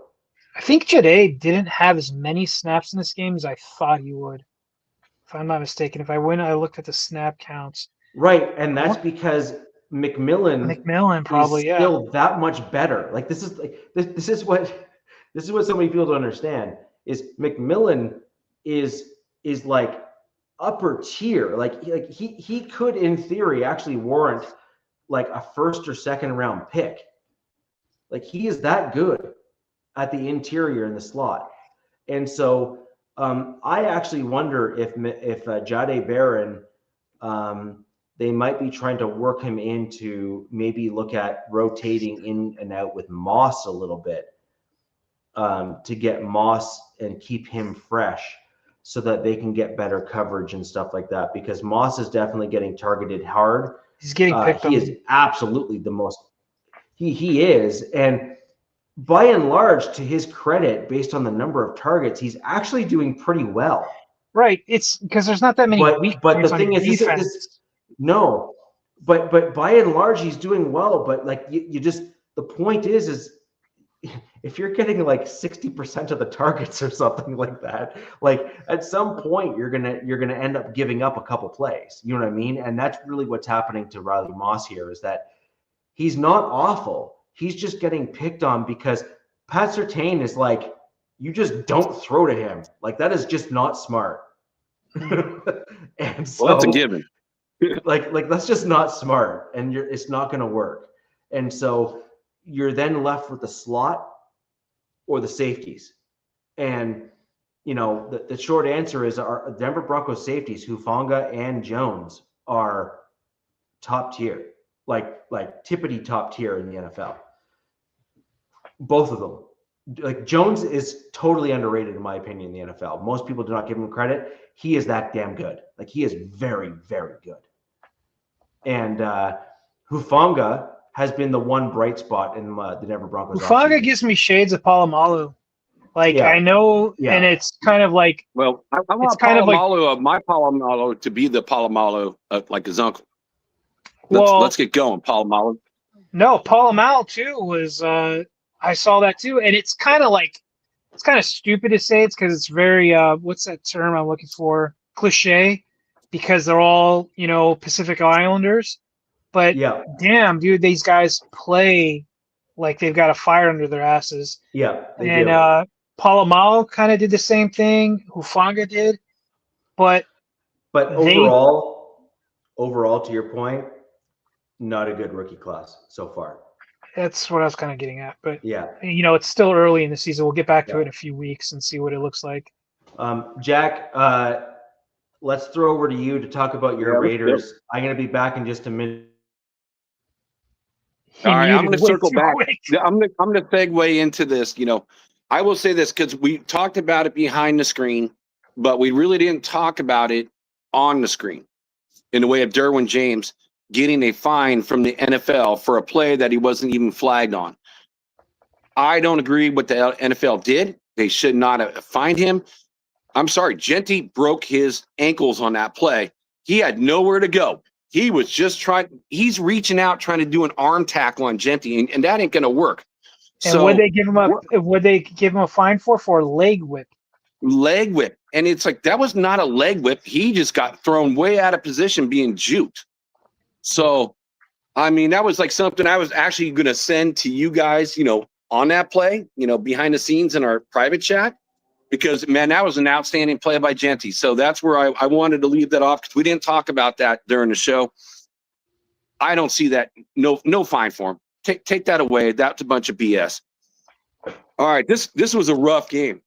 I mean, this was the roughest game of the whole year. When you go into a game and a player that the Raiders wanted in Jaden Daniels, I mean, there was talks like, let's give up 3 first-rounders for him. Yeah. And then, the coach that you wanted is Ben Johnson. He was the first choice over Pete Carroll. And he kind of played the Raiders. And then the year before, Kingsbury actually was joining the Raiders, but he wanted the quarterback, which the Raiders weren't going to give him. So he decided I'm sorry, that's the Bears for Kingsbury. But playing against them, and they had like no Jaden Daniels, and you look at what they destroyed. I mean, the first play of the game, they got 30, 40 yards on a kickoff? Domination. All 3 phases of the game, it was bad. I mean, they've had the most first half, yards since 2010, 257 yards. There was not one phase of that game that was good. So I'm going to start off one thing that was good, or actually three things, three players that I'm going to tip my hat to, because you know what? There's not much, that actually was positive in this game. And, number one was Trey Tucker. 8 catches, 145 yards, 18.1, 3 TDs. Yeah, he was a dog. Career game for the kid. I'm so glad for him. He was taking advantage of the mismatches and so forth. And, if you would have said that, and, Geno Smith, 19 of 29, 289 and 3 TDs, you'd be like, okay, that sounds pretty good. And then you get Max Crosby, 4 tackles, 3 assists, 1 sack. Okay, you're like, wow, okay, this is sounding pretty good. But that was it. No one else did anything. So I'm going to go back to what I've been talking about. Brought this up last week. Raiders not doing what they need to do in this game, all phases. But let's go back to the offensive line. He said Thomas Booker, honorable mention. I watched bits and pieces of your game, not the whole game. I had it on split screen, so I was kind of following along with your game, and then I was watching some others. But yeah, I can see your frustration because obviously I saw the score, and then I heard special teams was an absolute disaster. But in Nav, I would in the beginning that first big play by Jacoby, but he only got 2 more catches after that. So it's like I can't say that he had a great game or anything like that, but that was a nice big play. I liked it. But I just want to go look at what this offense, has been doing. Again, I brought this up last week. Guys are out of position. Brendan Carroll being Pete's son, who's never coached in the NFL. He's your offensive line coach. He's your running back coach. All right. You think, okay, your offensive line coach and your running coach being the same guy should be on the same page when it's one person and getting some rushing yards. And it has been so dismal. Not only it's like everyone is out of place, on the offensive line. Again, it should go back to what we had last year. You guys talked about your centers. Okay, Jordan Meredith. Hitting himself in the nutsack, on plays. Not being able to stop anybody, not being able to read or call the plays out. And you got a guy like JPJ. And by the way, JPJ. You're bringing up a hot topic right now for Raiders fans, Jack. It is the hottest topic out there. This is what everyone is bitching about, and I'm one of them because we're not coaches, we're just fans, right. But we can see when you have the same guys that I gave up all the PFF grades for last year, and they're all pretty much from 17th to 10th, and now they're like just straight up garbage. It's like dog water. As Rich would like to say, call a duck. Well, I'm calling it all dog water. So, it's so bad. So JPJ was active, and they only put him on, field goal, duty. So I will say this, one thing I will say, I'm trying to protect my team a little bit. You look at the time between games, the Raiders had 6 days and had to fly across the country, and the Commanders played a Thursday night football game from the previous week. So they had 10 days. So they had a long time to prepare for the Raiders. And you know what? It worked. It worked. Especially with a backup quarterback, right? Well, and that's a whole nother thing. It's like, and again, when we get to your game, DZ, it's going to be, I don't know, for the Raiders. And you bring up a first-time head coach, like what's his name, Matt Saturday, from the Colts. Yeah. Or like, a couple years ago, bringing out Baker Mayfield, as the backup. And then, for playing his first game off of 5 days notice, 6 days notice, and just torching this team. So it's like, what, if you want to win a game, just throw in your backup, don't give them any time because, they'll find a way to lose it. And I'm being hard on this team just because I'm not liking what I'm seeing. Again, we've done this show for so long now. It's like, yes, please. I'll take him. No, he's going to come to the other Oregon quarterback. The Charger fans wanted JPJ so effing bad, man. But that is the Jack. That's what I'm talking about. Is Pete Carroll's presser about where the media is like, hey, look, man, Meredith wasn't looking so hot. Why have you thought about maybe moving JPJ back this? And Pete was like, absolutely no, shutting that down. So Nav is bringing up something that there might be something going on behind the scenes, and that we're just not privy to. I don't know, man. Maybe JPJ, was dating, Brett and Carroll's daughter or something. I have no clue, because it doesn't make any sense to any, Raiders fan. And now he's in a battle to start with Kappa. Well, here's the thing, again, What? Coming off, his concussion, and I can see it. Maybe you want to be safe with them, but the whole offseason is like, they're like, okay, we're not sure. Well, why are you doing the switch ups on any of these guys in the first place? Makes no sense in the world. I think I had it, but I said that Parham was ranked 17th at the right guard, and I think Meredith was right 10th, at the left guard, and Meredith of course was a good guard. JPJ, just JPJ. Well, they moved him over to center because they felt he's light in the ass, and they put JPJ over on the right side, which doesn't make any sense. So I don't know what the dysfunction is, but there is definitely some dysfunction. I have a theory. But go for it. I think Pete Carroll. Oh, if you're going where I think you're going.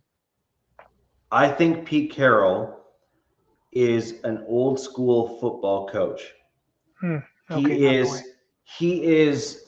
I think Pete Carroll has a certain vision for what he wants of his offensive line. Although in theory, I would argue that even in Seattle, he had a reputation for a crappy offensive line. So there's that as well. That is kind of true. That is true. So that's facts. Like that, I'm not even making that. That's just facts. Now, and Richie, you're right. They did talk about him going over to center because he's only like 290 pounds. So he's light in the ass. So they were talking about putting him at center so he gets more help. You're talking about Meredith, right? Yeah. It's not hard for him to gain 15 pounds or something. Dude, feed him a couple cheeseburgers and shut up, Jesus. Right? Like just stop the crap. You can put him you can get rid of like 320 like that. I mean, not really, but that's what they could have done. And then you need to do that to your defensive tackles then too. Jack, the long and the short of it is this. You can either bulk or dirty bulk. Right now, Meredith needs to dirty bulk. And then he can work on proper bulking in the offseason. But the point is that was all ultimately on Pete Carroll, and he messed up, right? So that's on him. He is responsible for telling and dictating to his coaches what he needs and wants out of his players and personnel. Now, where I was going with JPJ, and this is kind of where it started off me kind of jumping in here, is I think Pete Carroll is an older coach. In fact, I know he's an older coach. So therefore, he has a little bit of an old school mentality in terms of how he wants his players to be, et cetera, et cetera. JPJ is, we'll call it slightly opinionated. Of an older generation, like Pete is, they don't like opinionated. They want a dude to come in, sit down, and shut up and do their job. They want yes, man. Yes, sir. They want yes, man. Yes, sir. Yes, I got it. No problem. Blah, blah, blah. This, that, and the third. I'm getting the impression that JPJ is looking at some of the things on the team and saying, I think, and then Pete Carroll is probably saying, you're not paid to think. Shut up. Yeah. Yeah, I don't know. I don't know. There's definitely a disconnect. Or to steal because we love doing movie references on the show. Zibber is. But I also think Austin Powers. The one coach on the team just happened to be his son. Again, being an offensive line coach and the running back coach, he's got his own vision, but he's never done it in the NFL. So I think Pete, if this was not his son, I think Joe Philbin would be again right now that offensive line coach. If it was not his son. So I don't know. Again, ultimately, it is all on Pete. So let's talk about the running game. Like I said, I brought that up last week. Let's talk about it. So Kappa comes in, right, to fill in for JPJ with the concussion. JPJ only plays, on the kicking teams. Kappa comes in for him. They said, okay, it's a short week. we don't want to, disrupt, the continuity, whatever. Well, there was no continuity the previous week. Maybe it's for his health, but here it is, with Kappa being in there, with Genty running behind him. Anytime he ran behind him, it was 0.28% of a yard. You're doing nothing. You are doing harm's way in like you being out there. So it's like you're making it worse. And so that's why they're going back to JPJ this week. And I want to, look at the running game just for the offensive line in general this last week against the Commanders. Genty was hit 11 out of 17 times behind the line of scrimmage. Yep. And so that means nobody's blocking. And then let's put it into perspective, like for the whole year. So 57%, 27 out of the 47 times he's rushed the ball, he's gained 140. He had 144 yards, but 145 of those are after contact. Yeah. Think about that for a half second. That's a nuts stat, man. Jack, real quick, to be fair, with the Raiders going into Landover to play the Commanders, going into your game, the Commanders were the 5th ranked D-line.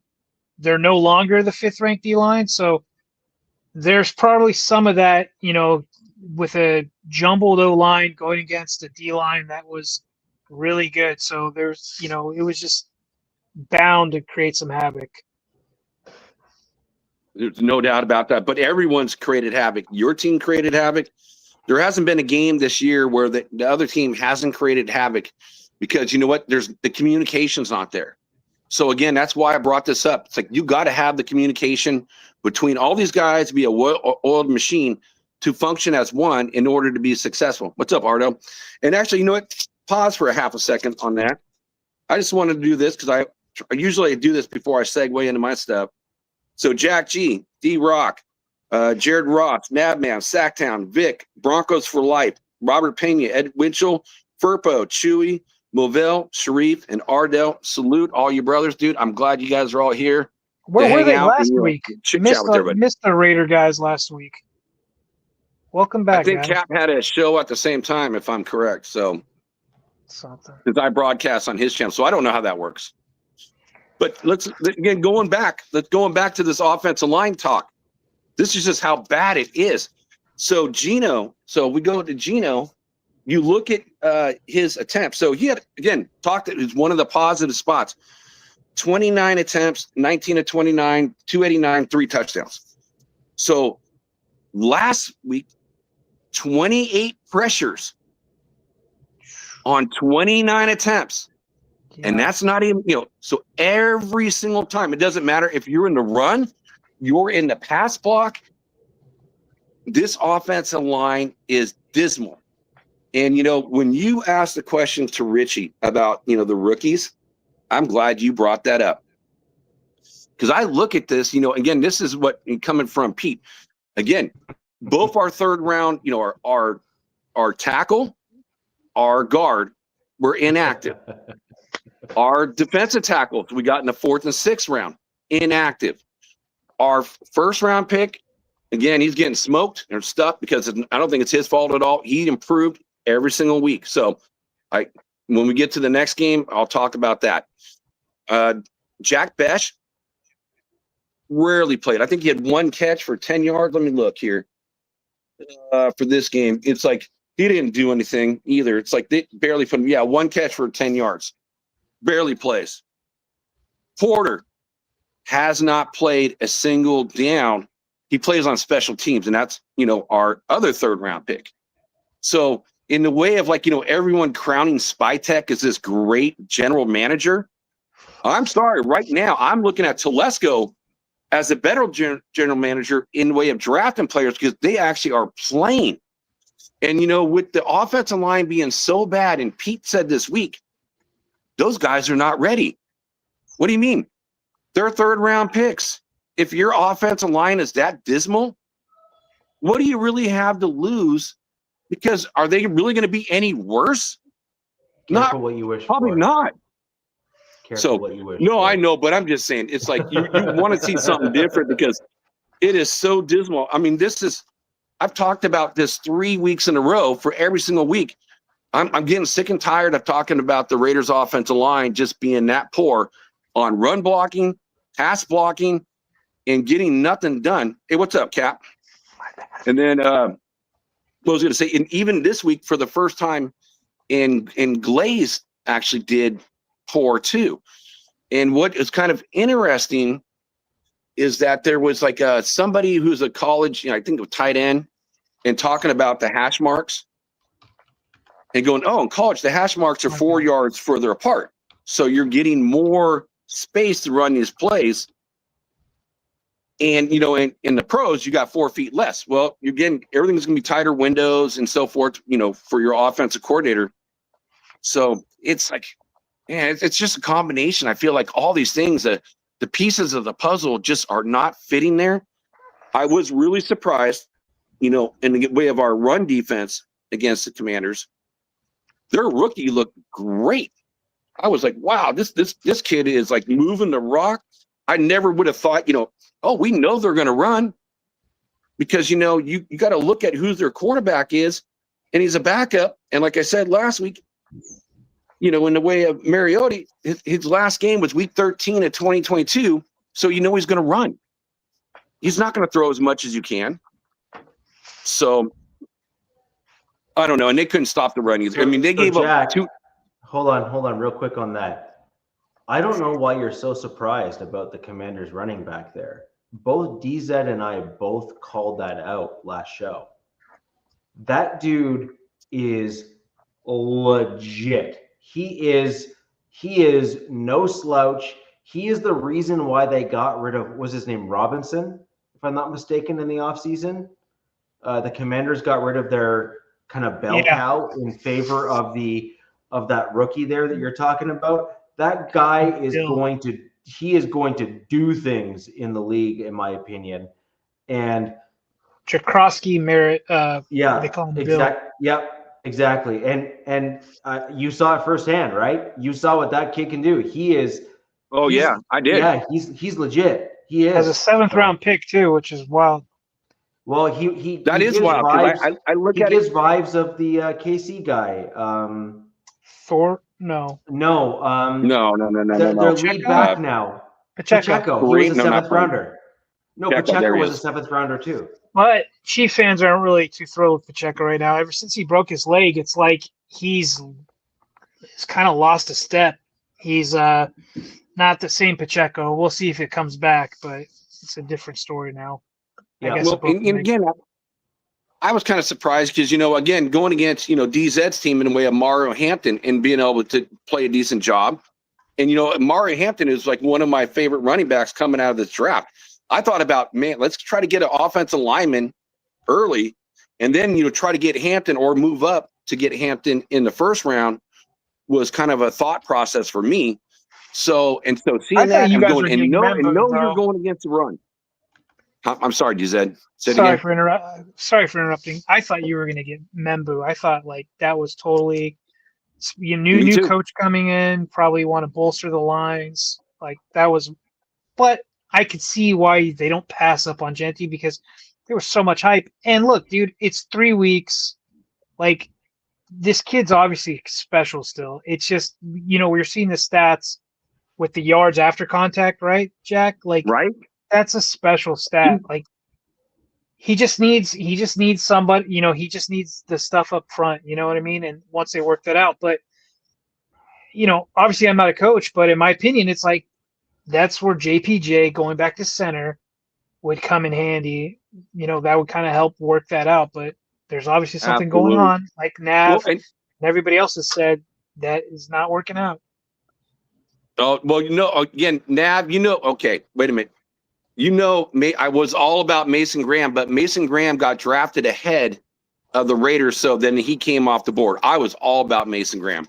I was thinking, man, you're going to have Max Crosby, you're going to have Christian Wilkins, and you're going to have Mason Graham on that defensive front, and then a Kuntz on the outside, and then bring a Tyree in, on rotation. That's what I was thinking. So, Nav, you're right, dude. Thank you for bringing that up, dude. Yeah, but on the defensive side, Raiders were coming in at number 4 in the league, against the run. And even with, giving up 210 yards or something ridiculous on the running game as a whole, they're still rated high. And so it's like, based on that, the 2 games prior, was less than 140 some odd yards. So I still see them, being very viable, but I don't know what the Commanders were drinking in the water that week, but give it to my Raiders, that's for sure. Well, they're 2 years in under what's his name? I forget their head coach's name. You guys are just starting out with Pete. I don't know. I'll be honest with you, and this isn't. I you know how I am. I don't like to rub anything in on anybody, but I'm just like, is Pete like? You want to believe like he knows what the F is going on, right? But it's like, I don't know, man. Something's. Well, like I said, Dan that's Quinn what I said. Again, I think there's a bias when it comes to your son. So I'll leave one more thing, on the offensive line, and just how bad and trash I think this is. It's dog water, and I just hope they spend free agent money next year on the offensive line and draft early and often. So far, Gino, he had 5 sacks in this last game. I mean, that 5 sacks in the game is a lot of sacks. So he's had 12 sacks now in 3 games. So you're averaging 4 sacks per game. Multiply that out. That's 68 sacks over the course of a 17-game season. I mean, I thought the Seattle Seahawks offensive line giving up 53 sacks was dog water. Oh my God, that's ultimate dog water. The Raiders record in history from 1960 was 63 sacks. That's 5 more sacks than the worst offensive line in giving up sacks in the history. That's the way they're projecting right now. So based on everything that I just told you in the way of the running game, the passing game, this offensive line scares the hell out of me. I thought we had figured some things out with a better offensive coordinator. I thought Brendan Carroll would be a lot better, versus Gonsby last year. And I have not seen a change at all. So I don't know. I mean, I don't know, guys. I'm just glad that game is beyond us now. And I'm looking forward, going against the Bears is what I'm looking forward to. You made a good point, kind of like, you're glad that game. And, these are things that your guys' team can learn from. Plus, it's a whole new organization in Vegas, right? So there's a lot of new moving parts. Everybody's still feeling each other out. Essentially, this is a continuation of preseason for you guys right now. And, so you hope that it gets better as the season gets along. And the same with mine. Like, even though we won with a walk-off field goal, there was a lot of learning moments in this game, against the Broncos that I really hope that they pick up on, and they're harping going into next week, because there were some issues in my game. Jack, I'm sure there was a ton of issues in your game that you just hope that they learn from. And so far, with my new regime, they seem to be learning the problems. They seem to be fixing them sooner than later. So that's what I with your O-line, I don't know. It's kind of something like going on with the Chargers. It's like, it's kind of insanity to just keep running the same thing out there and expecting different results, right? So you got to think something else is going on behind the scenes, or it's maybe they're just hoping JPJ's not 100 or something. You know what I mean? But, yeah, I mean, I agree with that, but it's like, again, it's like, it's kind of hard when they say he's clear to play, and why even play him at all then? Why even put it out there even on, field goal kicks? Yeah. And then the talk, I hope the talk about Genty being a bust within the Raider fandom has died, because that's the most asinine thing I've ever heard. When the Raider Nation thinks Genty's a bust, sure, again, Zach? I guess, so this is the way that, the Raider fans are kind of looking at it. When you got a bad offensive line, it doesn't really matter who you put in there. So look, let's go to the Giants, right? And then, we look at the running back that was with the New York Giants, and then he comes over to the Philadelphia Eagles and gets over 2,000 yards because they got what? A good offensive line. So, True, look, just think about the other guy. Think about the other guy, Daniel Jones. But hold on. Goes behind a good O-line. In fairness, though, that was not the sentiment that was occurring from within Raider Nation there, Jack. It's not the sentiment. No one thinks he's a bust. There was talks of no. That's not what I'm saying. I'm saying that in Raider Nation, there was a lot of talk about the offensive line being fixed or better or some variation of that as a overarching sentiment. And I mean, I never said that about the Raiders offensive line. I said that I think you guys are going to struggle, but I did think that you guys were going to look at least better because you had a running back that I thought that could, do more with less, just because I thought he was a relatively gifted running back coming out of the draft. Is he involved in the pass game? A little bit, but the point being, though, is that a really good offensive line can make a mediocre running back look great, even Pro Bowl caliber. A poor offensive line can make a Pro Bowl caliber running back look pedestrian. And that's the difference between A and B, which is a top tier running back is a luxury pick. An elite running back like Genty is a luxury pick. Your team would have likely been better off, in my opinion, going for elite offensive line talent that would help solidify your team for the next decade than going at a running back that really won't be able to do much until you get an offensive line in front of you. Yeah.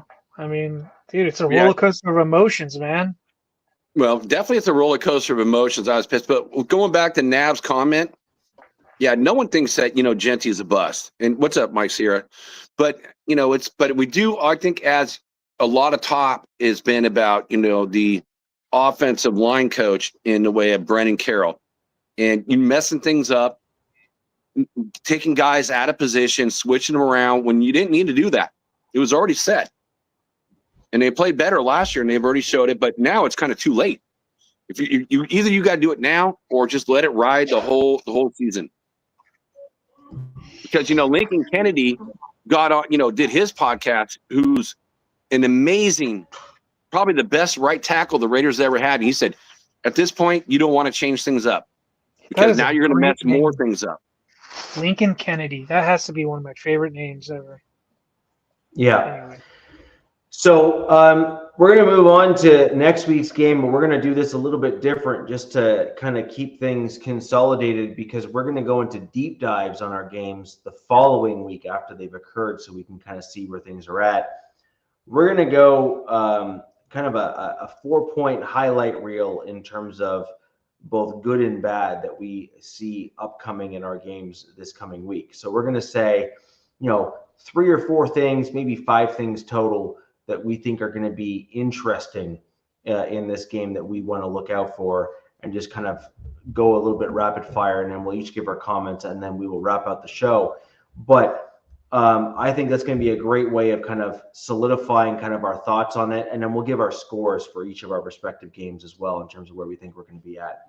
Okay. So we're going to start with Jack and the Bears.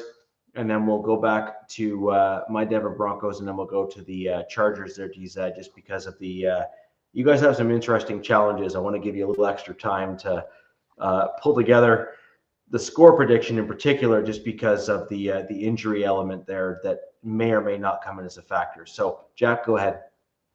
All right. So with the Bears, what I thought was kind of interesting, the Bears lost T.J. Edmonds. Sorry, how did you say the name again?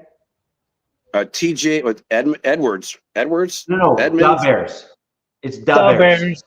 It's Da Bears. Come on, Jack, do it. Come on, man. Da Bears. But Nah, Bears. Keenan Edwards, like he's a middle linebacker. He got hurt. He's out. And you look at who filled in for him is Tremaine Edmonds. It's like he's like kind of more of an outside linebacker, but they've been rotating him in. He got like 2 picks last game against the Cowboys. So Chicago, they played extremely well, against Dallas, and actually smoked them. And the big difference was also with Caleb Williams. I mean, what a nice game. So he was the NFC Offensive Player of the Week, after that game. So what did he have? So 298 yards, 4 TDs, 0 interception, the QB rating of 142.6. So the kid was on fire. What's up, Willie Wayne? So the other 2 weeks before that, yeah, not so much. So it depends on like what quarterback's going to show up for this game against the Raiders.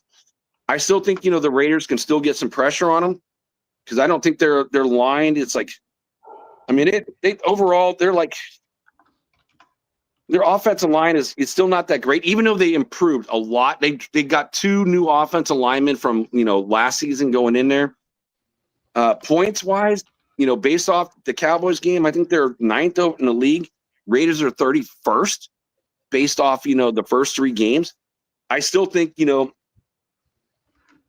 DZ, your charges really hurt that number for my team.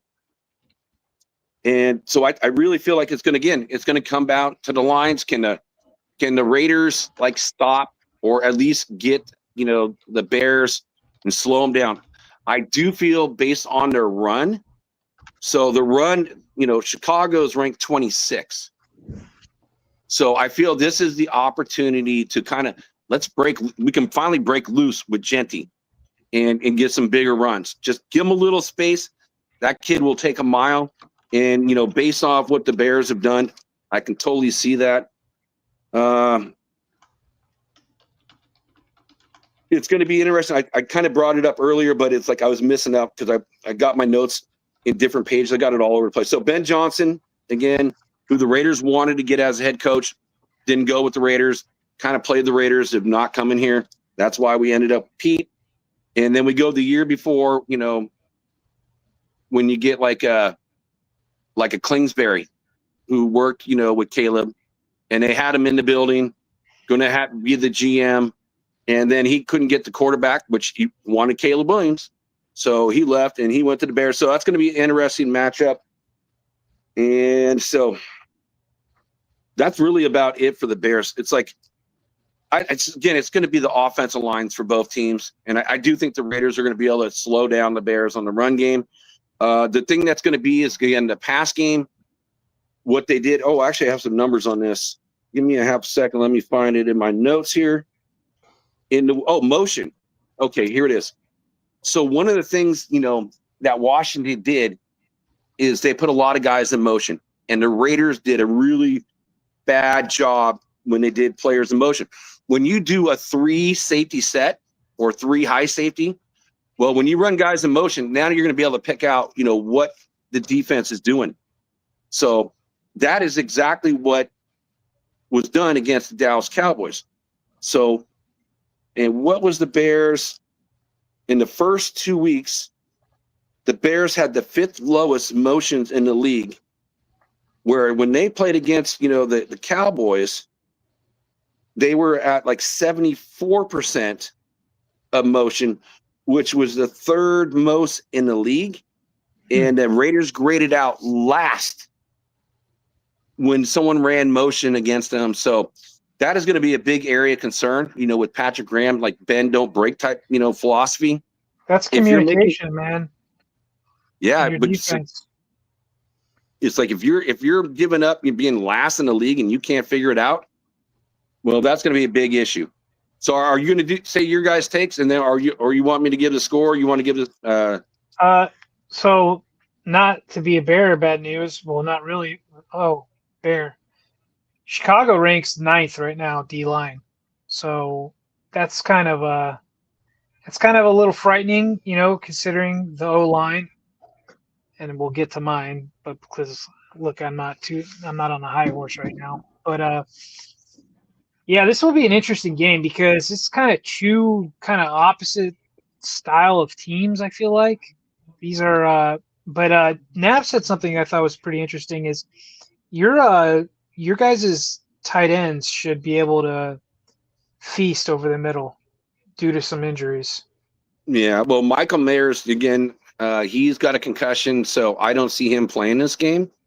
He got a concussion. And I haven't heard anything about Brock. Again, like one of the plays against Commanders last week, there was a ball thrown to him, and he could not push to jump for the ball.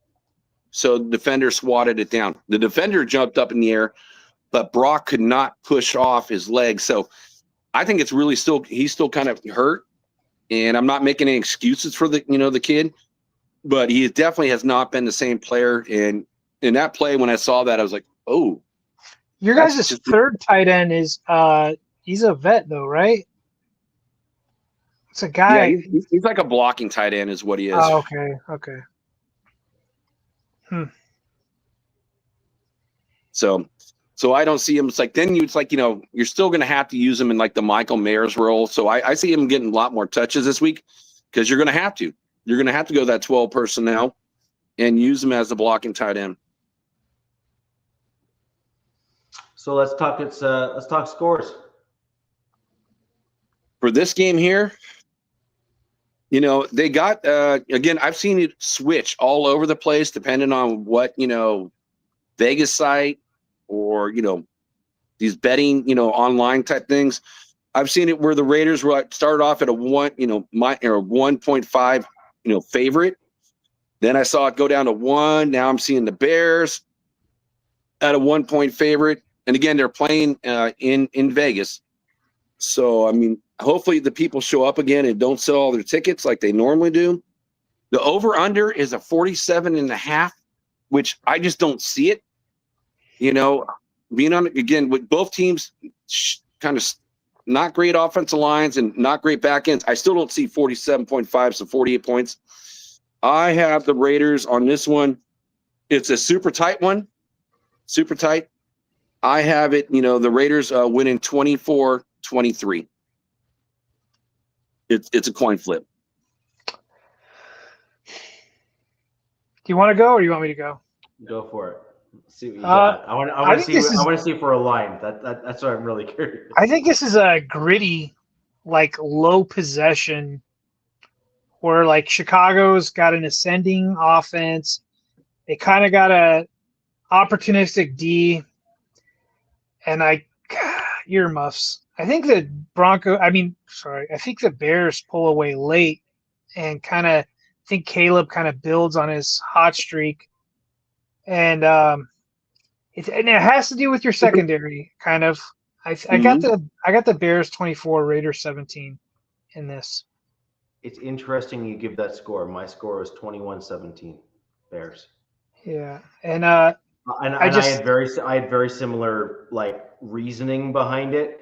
I just had I had it as even lower scoring game. I had it as 21-17. And I think it's in large part for all the things you said there. I think it's got the hallmarks of a bunch of errors and problems and issues and fumbles and 3 and outs and combinations in that regard. And I think the motions, Jack, to your point, you're dealing with an offensive-minded head coach who is going to be incredibly astute to the offensive statistics that are going to work against your team. That was an interesting stat too, by the way. By the way, I don't know where you pulled that from, but good for job, you. Jack. Good for you. And that's literally what my gut reaction there is. Just that I think you're going to have a lower scoring game, but I think it's going to go towards the Bears. Jack, what I think you guys are hoping for as Raiders fans is that that the Raiders are pissed off from last week because, getting blown out like that. So you're hoping that they have a fire lit under their asses and they take care of business on game day. If that happens, then yeah, I could see a win. You guys got a great kicker. I could see a last minute field goal or something. But, as of right now, just seeing kind of how the Bears are going, and I'm not a fan of Caleb. I almost called him Caleb. I'm not a fan of Caleb. I'm not a fan of a man who paints his fingernails and does all that kind of jazz. But I do like their head coach. I like who they brought in with the O-line and things like that. So I say 24-17 right now. But look, it can be you guys. We'll see. We'll see. Yeah, I agree. That's kind of where I'm at with that in terms of I think that the Bears are just. I think they have a few elements that are a little bit more in line right now at this point. I think the Raiders are struggling on the offensive side of the ball in terms of the offensive line, and I think that the Bears can eke out that win as a result of what we just said before. So I am going to proceed with my Broncos and the Broncos upcoming game against, I had it here in front of me, Broncos week 4. And then when we're done, I want to answer Nav's question when we get done with the scores. Yeah, no problem. Go for it. So Nav says, have a question for you, Jack. Why did you go to New England, win big, a big game, historical, and then go flat and just suck for 2 games straight? Well, the offensive line was good enough. And again, I'm glad that JPJ is back because that was the only game he played in. We gave enough time to where they blitzed. I think it was like almost 40 to 50% of the time, which left those deep plays. I think there was 9 big plays open where you look at what the Chargers did against us and, what the Commanders did against us. They didn't do it, tons of blitzing. They said, hey, we'll challenge you with just the 4 offensive linemen.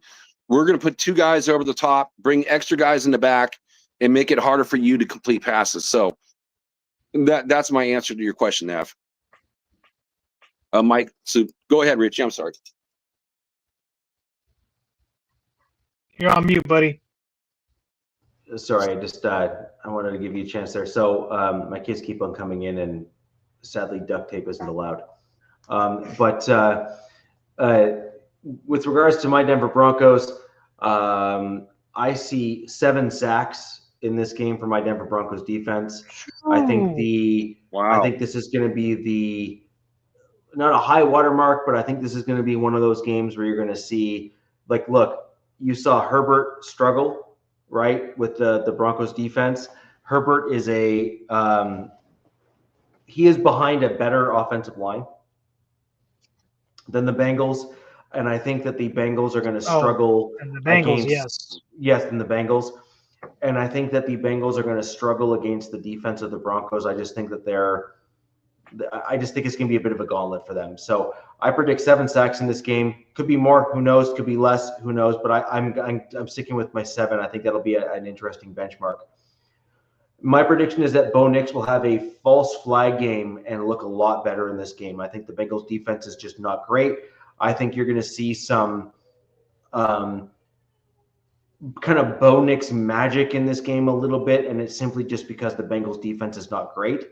And I think that a lot of Broncos fans, not me, but others, are going to come in and say, Bo Nix is back. Look at the game. And, blah, blah, blah, basically like the flip-flop thing, right? They're going to go from Bo Nix sucks to Bo Nix is amazing. I am going to remain pretty much somewhere in the ballpark of Bo Nix still needs to improve, but I am hopeful, and I'm going to stay within that lane. But I think this is going to be a Bo Nix false flag game where he's going to look great and people are going to overreact. That's number 2. Number 3.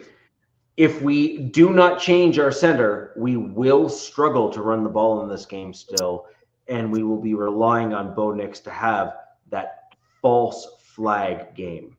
And that's going to be my prediction there. Number 4, Jahdae Barron may actually play more, but he won't play in the slot. He will likely rotate in to spell Riley Moss to keep Riley Moss fresh. And I think that we're going to see Jahdae Barron kind of come in and out there in an effort to help Riley Moss continue building some confidence, given the fact that he keeps on getting targeted. Because well, frankly, no one wants to throw to Pat Surtain. So it just is what it is. You're right. And number 5, I believe that we're likely going to see Nate Atkins back this game, if I'm not mistaken. I think this is his first ability to come back in the Bengals game. I think he's probably going to be healthy enough to at least rotate in. And my prediction is that if he does play, I believe that we're going to see some splashes from him. And I also believe that it will re-spark the earlier discussions that I had on the show here with regards to Troutman. Well, I think a lot of folks are going to say, get Troutman out, keep Atkins in, don't look back, that whole, general kind of comments there. And those are going to be my kind of overall predictions for my Broncos versus the Bengals. Now, in terms of score, I'm being as concise and quick as possible as I go through these things to give you guys the ability to kind of jump in. Do you want to give your feedback on the game first, and then I can give the score after, or do you want me to give the score and we can go? No, just score. Yeah. So my score prediction for this game is going to be 31-21 Broncos. Okay. So probably some garbage time for the Bengals in there. Yeah, something like that. Yeah. Okay. Jack, you want to go? I think you're giving a little bit of credit. If you're going to get 7 sacks, I didn't factor that part in at all. I just look at, who's their quarterback? Jake Browning?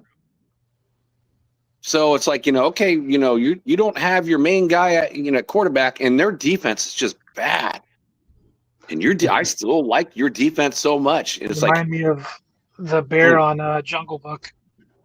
Yes, dude. It's like, and I feel like the guys that were good, they didn't bring most of them back. I feel like they're even worse this year than they were last year. And I think your defense is going to take balls away, and they're going to get points off of that. So I don't even see this game even close. So Richie, you called it, a 10-point difference. I even got it one even higher than it. I got it 11-point difference. I don't even feel like they're going to compete with your Broncos this week. I got it 34-13. Damn, Jack. Wow. That's higher than I have them. Actually, a 21-point difference. So believe it or not, the Bengals are 2-1. Blowout. The Bengals are taking on the 2-1 Bengals are taking on the 1-2 Broncos, which is surprising nonetheless. It is surprising.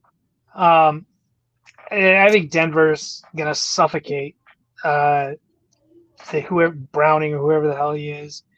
I think they're gonna force turnovers. Man, I'm gonna write that down. You got it 40-23. We'll have a conversation privately on that one. I think they're gonna force. He's got the Bengals winning. He's got the Bengals. That's what I mean. Yeah. That's what I'm saying. We'll have to have a private conversation on that one. Yeah. I think the Broncos are going to force turnovers. They're going to limit the Bengals to field goals. I think Nick's kind of has an efficient game against these guys. Not to toot my own horn, I think the Chargers defense is night and day better than these Bengals. Right. I think you guys kind of lean on the run in this game a little bit to control the clock. I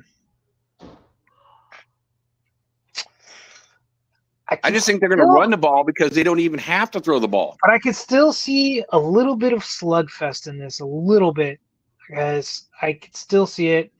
But I think that the Broncos will finally get this will be a signature win, and I've got Broncos taking this. It's like 27 or 24 to. I think it's 10. I think the Bengals score 10 points. I think they get a touchdown. I think a field goal. I wanted to give them 9 points and just give them 3 field goals. But they'd still have some really elite weapons. And, shit happens on Sundays. Shoot, yeah. Rich is giving them more credit than anyone else, in the way of their offense. So scoring points. I'll say Broncos 27, Bengals 10. So we're going to move on to the Chargers. Let's go ahead and get your prediction for the game, DZ. Giving you some extra time there. Just, obviously injuries are going to be a factor in this game for you, given where you're at. So, if we got the time when we're done, I do have an interesting topic. If you want to go a little bit longer afterwards. I don't think we have the time right now, but we'll maybe touch base on something maybe next week. Okay. Yeah, I kind of wish I knew health-wise, because there are 3 starters who did not participate in practice today from our offensive line. This is a cross-country trip. It's an early game. It's a 1 p.m. Eastern Standard Time game. And, this Bronco or Giants front 7 or whatever you want to call them, they're damn scary too. It's like deja vu. It's going to be like the Broncos in blue, essentially. You know what I mean? It's going to be that all over again. And, if you go into this game with a banged up O-line, like, good luck. The caveat to that is that I don't see the Giants secondary anything close to what the Broncos have. No. There's going to be some emotion in this game from the Giants side, because as of yesterday, Daboll has said that Jackson Dart will get his start over Russell Wilson. Russell Wilson is getting benched for Jackson Dart. And I think there's going to be some, hoorah. There's going to be all kinds of stuff going on. They're 0-3. They're looking for their first win. This has trap game written all over it. But this is Jim Harbaugh's team. This isn't Brandon Staley or whoever. I think Jackson Dart is going to be a good quarterback in this league. There's just no film on him. I liked what he did at Ole Miss. Right. There's no film on him. So they're watching, preseason, and they're watching college tape. Whew. But, I think this Chargers team is, they're getting to become a well-oiled machine right now.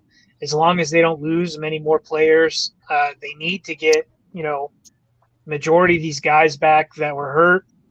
I don't think Mekhi Becton will play this game because he's still in concussion protocol, and large men take time to heal no matter what it is, it feels like. Yep. I really like Cam Scatterbo, and I love the way that kid runs. Dude, I love the way he runs. Scatterbo's looking good. I wanted him to be Scatterbolt, man. I wanted him to come to LA and be Scatterbolt, but he's in New York. Yeah, he looks like he fits in over there. Their D-line gives me nightmares, man. It's just like the Broncos, but it's a different flavor. You know what I mean? So, this is we're 6.5 point road favorites.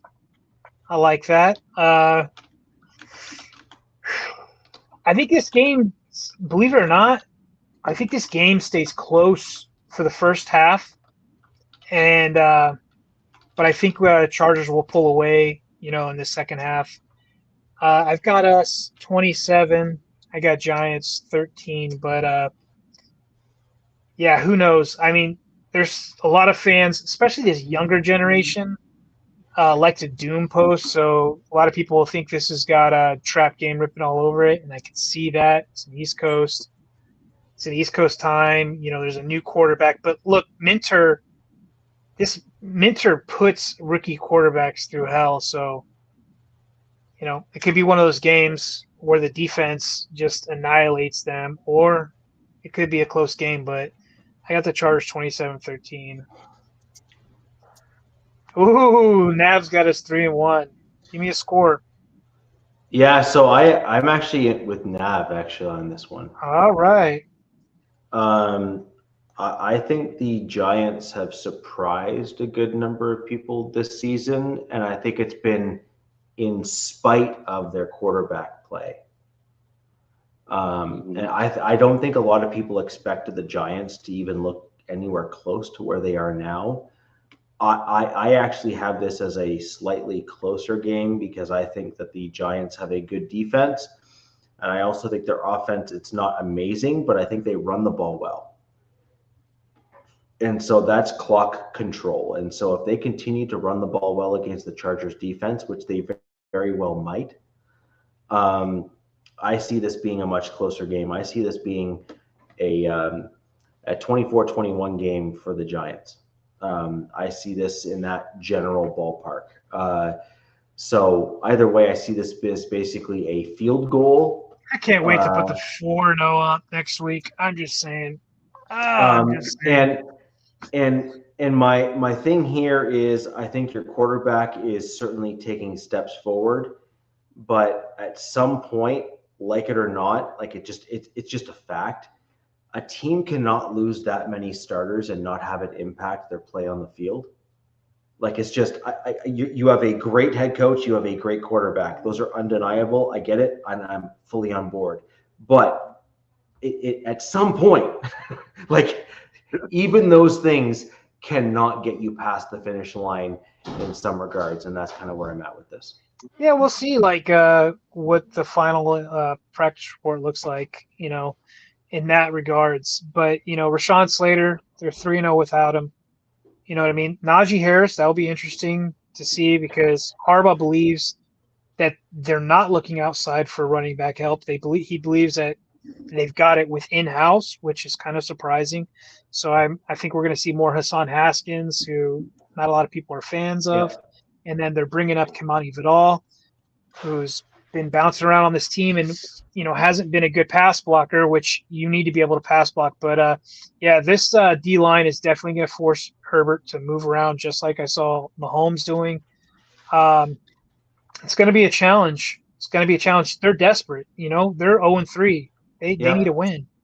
But, so DZ, I have a question for you. How does, the Chargers normally play when they have to go to the East Coast side and play there? It's kind especially of on an early game. I feel like they like playing on the road. This is like a team that enjoys playing on the road. I feel like I want to say we had a better road record last year than home record. So I could be wrong. I could double check it. We can talk about it next week. Yeah, and Richie, I totally agree with the injuries. It's going to catch up to you. It really will catch up to you at some point in time when you cross a good team. But this team is 0-3, and they're 0-3 for a reason. And yes, I know how much, Richie, you love Russell Wilson. I know he's your favorite, and you want his jersey and put it on your wall and all that. We know it's completely the opposite. But I also look at this, I think Jackson Dart, ultimately at this stage in time in their careers, he will be a better quarterback. But I just don't – it's your first game. It's your very first game, and you're gonna have that heartbeat, the flutter, it's just gonna be a whole different experience, and it's gonna be a learning experience for him.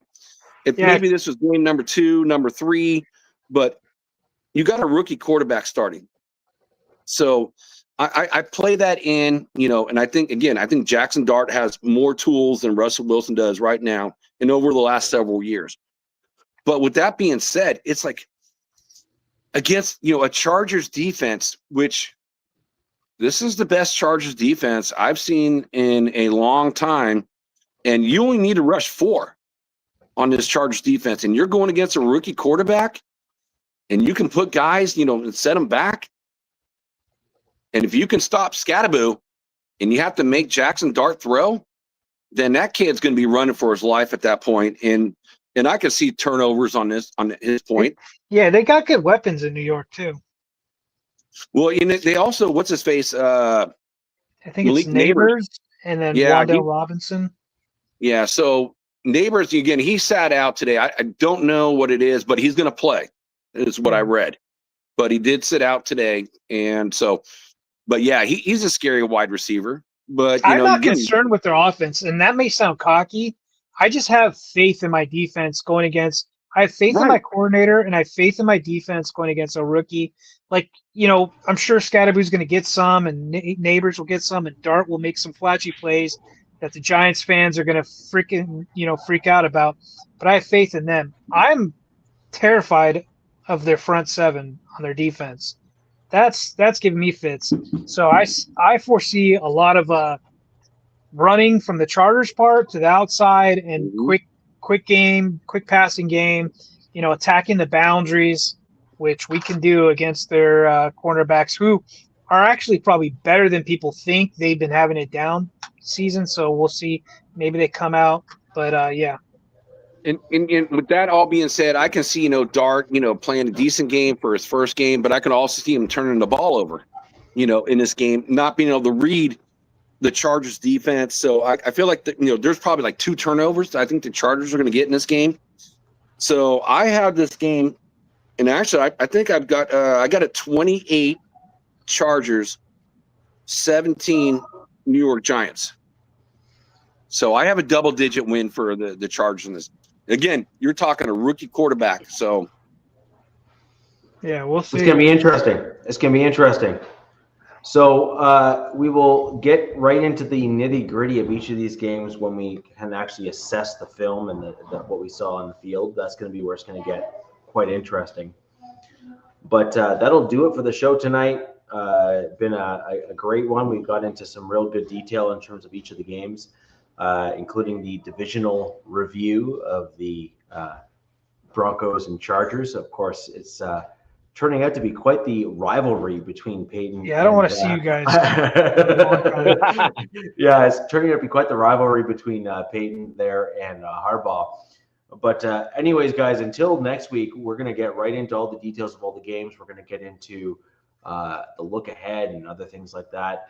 I really would like to see the Chargers not get hurt in this game if it's all the same, because it's kind of getting a little ridiculous. I think the Chargers need a bit of a break. And let's go ahead and see the where we all land and how we all do, and see where our predictions land, given that we are now rounding into the final game of the first quarter of the season. Really, it's pretty much how this breaks down by and large, where we're kind of rounding in that part there. So. Yeah. Anyways, guys, until next week, where the West Side's the best side, we're going to break it all down for you and give you all the details in terms of the AFC West. Well, which guys are hurt, which guys are back, and what our predictions are. I really do want you to hold us accountable in terms of our predictions, including tell me why I'm wrong, because that's part of the fun. Come at me, bro. Come at me, bro. Come at me, exactly. So leave those comments down below. Leave a like if you are joining us after the fact. It helps the algorithm to let YouTube and everyone else know that we have a bunch of folks that want to watch this show both during the live and after the fact. And until next time, we're the West Side. It's the best side. Peace. Fast lane when I pass in the street. Bag of money in the passenger seat. Tempo's been asking for me on the road from the west to the east. Way up, I might never come down, cause the coast racking up the flame out. So high, I might never come down, so what? This is my lifestyle. Wait a minute. Work hard.